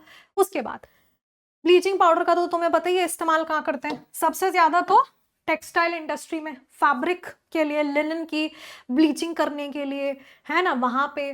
फिर पेपर इंडस्ट्री में ब्लीचिंग, पेपर की ब्लीचिंग के लिए इसका इस्तेमाल किया जाता है। बहुत जगह ऑक्सीडाइजिंग एजेंट की तरह इस्तेमाल करते हैं, और वाटर को जर्म फ्री बनाने के लिए भी ब्लीचिंग पाउडर का इस्तेमाल किया जाता है। बेकिंग सोडा, भाई बेकिंग सोडा तो सबको ही पता है, पकोड़ा को क्रिस्पी बनाना है बेकिंग सोडा डाल दो, केक बेक करना है बेकिंग सोडा डाल दो, तो किचन में काफी इस्तेमाल किया जाता है। इसी के साथ इसका जो केमिकल फॉर्मूला है दैट इज NaHCO3। तो बेटे NaHCO3 यानी सोडियम हाइड्रोजन कार्बोनेट को ही हम ब्लीचिंग पाउडर कहते हैं। क्या कहते हैं, इसी को हम बेकिंग सोडा कहते हैं, which is sodium hydrogen carbonate. तो NaCl की रिएक्शन होगी वाटर के साथ, कार्बन डाइऑक्साइड और अमोनिया के साथ, तो ये रॉ मटेरियल हो गए, इनके साथ रिएक्शन हुई और बन गया अपना अमोनियम क्लोराइड के साथ मेन चीज जो कि बेकिंग सोडा है, sodium hydrogen carbonate. Baking soda को हीट करते हैं, वॉशिंग सोडा मिल जाता है। दोबारा सुनो, कहां से बनाई है बेकिंग सोडा, तो भाई NaCl, नमक तो घर में ही पड़ा है, उठा लो, पानी डाल दिया, थोड़ी सी कार्बन डाइऑक्साइड गैस पास करा देना और थोड़ा सा अमोनिया, बन जाएगा तुम्हारा सोडियम हाइड्रोजन कार्बोनेट। अब सोडियम हाइड्रोजन कार्बोनेट को गैस पे चढ़ा के हीट करने लग दो तो आपके पास बनेगा सोडियम कार्बोनेट, वाटर और कार्बन डाइऑक्साइड गैस। अब ये जो सोडियम कार्बोनेट आप इतनी देर से पढ़ रहे थे ना, इसको हम वॉशिंग सोडा बोलते हैं। क्या बोलते हैं, this is also known as washing soda. तो वॉशिंग सोडा इसका फॉर्मूला ये रहता है। अब इसमें बच्चों ये जो 10H2O लिखा है ना साथ में मैंने, ये बड़ी इंपॉर्टेंट बात है, इसको ध्यान रखना। अभी 2 मिनट बाद बताऊंगी इसका मतलब क्या होता है। तो वॉशिंग सोडा में 10 वाटर ऑफ क्रिस्टलाइजेशन होते हैं, है ना। मैं अभी बताऊंगी आपको, डू नॉट वरी कि वाटर ऑफ क्रिस्टलाइजेशन किसको कहते हैं, उसके लिए 2 मिनट का पेशेंस रखिए। तो इसका केमिकल नेम क्या बना, इसका केमिकल नेम है क्या, सोडियम कार्बोनेट। दूसरी बात, ये ऐसे आपने प्रिपेयर कर ही लिया था भाई, यहां से Na2CO3 तो बन ही रहा है ना। सोडियम हाइड्रोजन कार्बोनेट को हीट करने पे अभी पीछे देख के थोड़ा वाटर डाल दो, ये बन जाएगा, एंड यही आपका क्या कहलाता है, आपका दिस इज वॉशिंग सोडा, ठीक है। अच्छा, अब वॉशिंग सोडा को कहाँ कहाँ इस्तेमाल करते हैं, तो बच्चों वाह, इसके ऊपर तो काफी सारा ये लग कर आ गया। हाँ, तो बेसिकली इसको हम ग्लास और पेपर इंडस्ट्री में इसका इस्तेमाल किया जाता है। इसी के साथ क्लीनिंग में वॉशिंग सोडा है तो क्लीनिंग में काफ़ी इस्तेमाल करते हैं। और एक क्वेश्चन जो एग्जाम में पूछा जा सकता है कि हार्ड वाटर को सॉफ्ट वाटर में कन्वर्ट करने के लिए, तो वाटर की हार्डनिंग को खत्म करने के लिए भी आप वॉशिंग सोडा का इस्तेमाल कर सकते हो। ये सारे नोट्स तुम्हें मेरे टेलीग्राम चैनल पर मिल जाएंगे, राइट। तो यार वहां पर ये सब कुछ आपको मिल जाएगा, तो you need not to worry, फटाफट क्विक रिवीजन कर सकते हो। अब आते हैं वाटर ऑफ क्रिस्टलाइजेशन क्या होता है। जैसे कि हमारे पास अभी अभी मैंने आपको बताया कि भाई अपने पास ये होता है कौन, वॉशिंग सोडा। वॉशिंग सोडा का फॉर्मूला है Na2SO4.10H2O, ठीक है बच्चों। इसके बाद अपने पास आता है कॉपर सल्फेट, उसका फॉर्मूला रहता है CuSO4.5H2O। फिर इसके बाद हमारे पास आता है जैसे जिप्सम रहता है CaSO4.2H2O। ये चल क्या रहा है आखिरकार, है ना, मतलब हम ऐसे क्यों लिख रहे हैं भाई, क्या मतलब है इसका, पानी में मतलब व्हाट इज दिस, है ना, इसका मतलब क्या होता है, what is the meaning of ये 10H2O 5H2O 2H2O क्यों लिख रहे हैं। तो बेटा सबसे पहले तो मैं एक बार लिख देती हूँ, ये किसका फॉर्मूला है, वॉशिंग सोडा का, है ना। ये किसका फॉर्मूला है, कॉपर सल्फेट का, कॉपर सल्फेट, है ना। फिर ये किसका फॉर्मूला है, ये है जिप्सम का, जिप्सम सीमेंट वगैरह में जब आप इस्तेमाल करते हो, ठीक है। चलो अब इसमें भाई ये क्या चल रहा है, 10H2O 5H2O। तो बच्चों देखो, जैसे copper sulphate dot 5H2, copper sulphate का जो सॉल्ट होता है ना, वो होता है आपका ब्लू कलर का, सुंदर से ब्लू कलर के क्रिस्टल होते हैं। पर अगर मान लो तुम उसको हीट करने पे लगा दोगे, है ना, तो कॉपर सल्फेट का एक्चुअल फॉर्मूला यही होता है जो कि वो ब्लू कलर का दिखता है। अब ये होता है ब्लू कलर का उसका सुंदर क्रिस्टलाइन सॉल्ट। अब तुमने इसे हीटिंग पे लगा दिया, हीटिंग करने के बाद बनेगा CuSO4, क्योंकि ऑब्वियसली हीट करने पे सबसे पहले कौन उड़ेगा, पानी बाहर निकल जाएगा, सूख जाएगा ये। अब जैसे ही पानी सूख जाता है भाई ये व्हाइट कलर का हो जाएगा, सॉल्ट का कलर ही गायब, सॉल्ट का जो ब्लू कलर था वो गायब, ठीक है। तो यहां पे क्या होगा, अब मैं वापस इसको थोड़ा सा मॉइस्चर दूंगी। देखने में तो copper sulphate dot 5H2O dry ही लगता है, इन सब के साथ 10H2O 5H2O 2H2O लिखा जरूर है, बट सॉल्ट हाथ में लोगे तो ड्राई ही लगेगा। बट एक्चुअली क्या हो रखा है कि उसके अंदर थोड़ा सा मॉइस्चर प्रेजेंट है, जिसकी वजह से उनको वो कलर मिल रहा है। जैसे जैसे ये थोड़ा सा मॉइस्चर अब्सॉर्ब कर लेगा, ये CuSO4.5H2O बना लेगा, वापस इसका कलर ब्लू कलर रीअपियर कर जाएगा और देखने में फिर भी ड्राई लगेगा। तो ऐसा नहीं देखने में कुछ गीले लगते हैं, नहीं, ड्राई ही लगते हैं। बस इसको इसीलिए हम वाटर ऑफ क्रिस्टलाइजेशन कहते हैं, जो क्रिस्टल्स के अंदर वाटर प्रेजेंट है, राइट। अच्छा, अब हमारे पास नेक्स्ट क्या, हाँ, so this was the water of crystallization. ये सेम वही एक्सपेरिमेंट है जो मैंने आपको बताया। उसके बाद भाई last but not the least, that is your POP which is plaster of Paris, जो कि बहुत ही पॉपुलर है। घरों में कभी पेंट कराना हो तो सबसे पहले हम वो कराते हैं, POP कराते हैं, या फिर इसको हम अदरवाइज भी जैसे किसी को फ्रैक्चर हो गया तो उसमें भी POP का इस्तेमाल किया जाता था, या फिर बहुत सारे टॉयज बनाने में या फिर इस तरह से आर्टिफैक्ट्स में हम POP का इस्तेमाल करते हैं। तो what is the plaster of Paris, बेटे जिप्सम जो तुम्हारा था, है ना, जिप्सम कौन था, CaSO4.2H2। इसकी हीटिंग करा दोगे तो तुम्हारे पास क्या होगा ना, यहां पर मैं आपको बताती हूँ, देखो क्या होता है। तुम्हारे पास ये जो CaSO4.2H2O था, ये कौन था, ये था हमारा जिप्सम। मैंने जिप्सम की हीटिंग करवा दी, इसको मैंने हीट करा दिया, तो मेरे पास आएगा CaSO4.12H2। ये होता है हमारा प्लास्टर ऑफ पेरिस, जिसमें एक मॉलिक्यूल के पास आधा वाटर मॉलिक्यूल जाता है।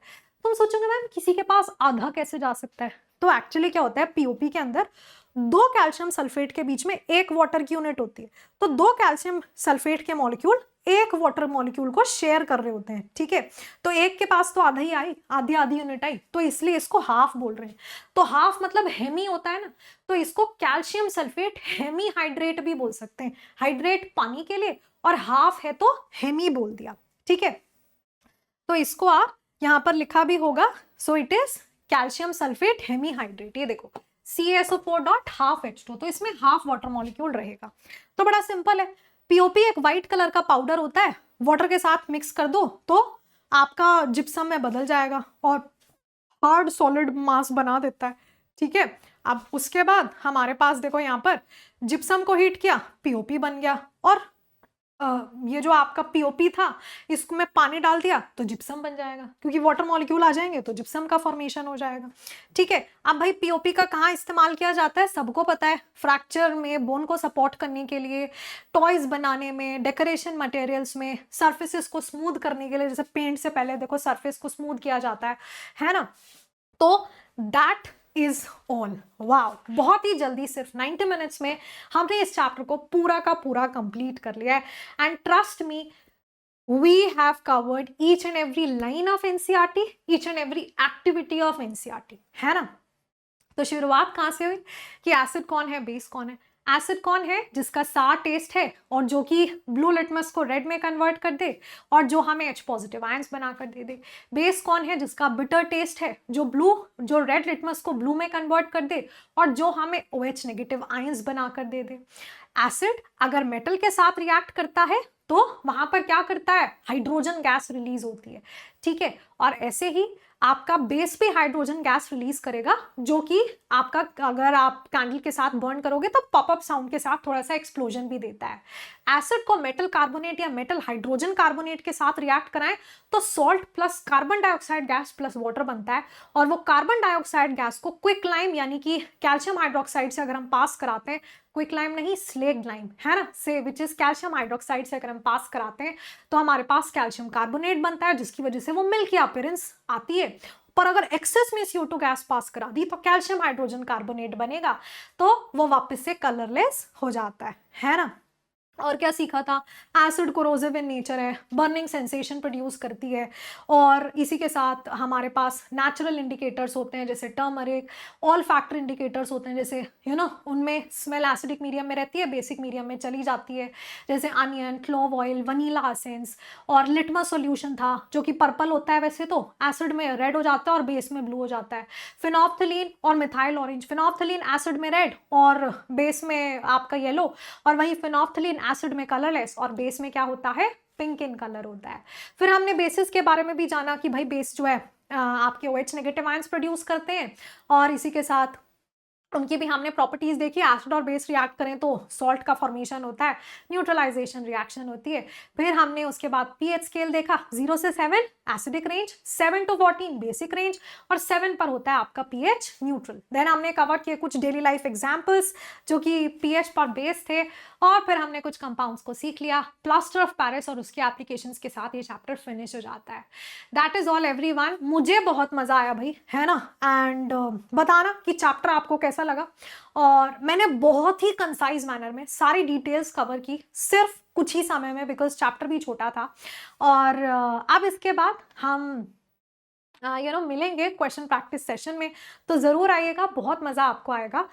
एंड और भी आपको कुछ लगता है कि यार मैम फिर ये भी कर दो हमारे लिए, तो मुझे बता देना in the comment section, I will be very happy to go by your comments. And guys, इसी के साथ मैं आपको बता दूं कि मैं पिछले 5 सालों से नीट कैटेगरी में केमिस्ट्री पढ़ाती हूँ, एंड मेरे पढ़ाए हुए बहुत सारे स्टूडेंट्स आज टॉप गवर्नमेंट मेडिकल कॉलेजेस से MBBS परस्यू कर रहे हैं। तो अगर 10th क्लास के बाद तुम्हारा भी सपना है डॉक्टर बनने का, अपने नाम के आगे डॉक्टर और वो स्टेथोस्कोप वाइट कोट के साथ, अगर आपने भी खुद को इमेजिन किया है, तो आई विल बी वेरी हैप्पी अगर आप हमारे साथ जुड़कर ये जर्नी को कंटिन्यू करें। उसके बारे में और जानने के लिए आप मेरे टेलीग्राम चैनल को ज्वाइन कर सकते हैं। तो आई एम आकांक्षा कर्णवाल, t.me/आकांक्षा KRNWAL, है ना। क्लोज टू 77,000 के आसपास यहाँ पर आपको बच्चे मिल जाएंगे इस टेलीग्राम चैनल के अंदर, तो आप मुझे यहाँ पर ज़रूर फॉलो कीजिएगा सो दैट आप सभी इन्फॉर्मेशन के साथ अपडेटेड रहें, खास तौर पर जब आपका एग्जाम एंड हो जाएगा तो उस समय पर भी आपको सही गाइडेंस मिल पाए। ठीक है, ये नोट्स भी आपको टेलीग्राम पर मिल जाएंगे। चलो भाई, thank you so much, I hope आपने बहुत अच्छे से इसको सीखा, और सेशन को लाइक कर दीजिएगा if you guys actually liked it, and see you with the next one. Thank you so much, good luck and take care.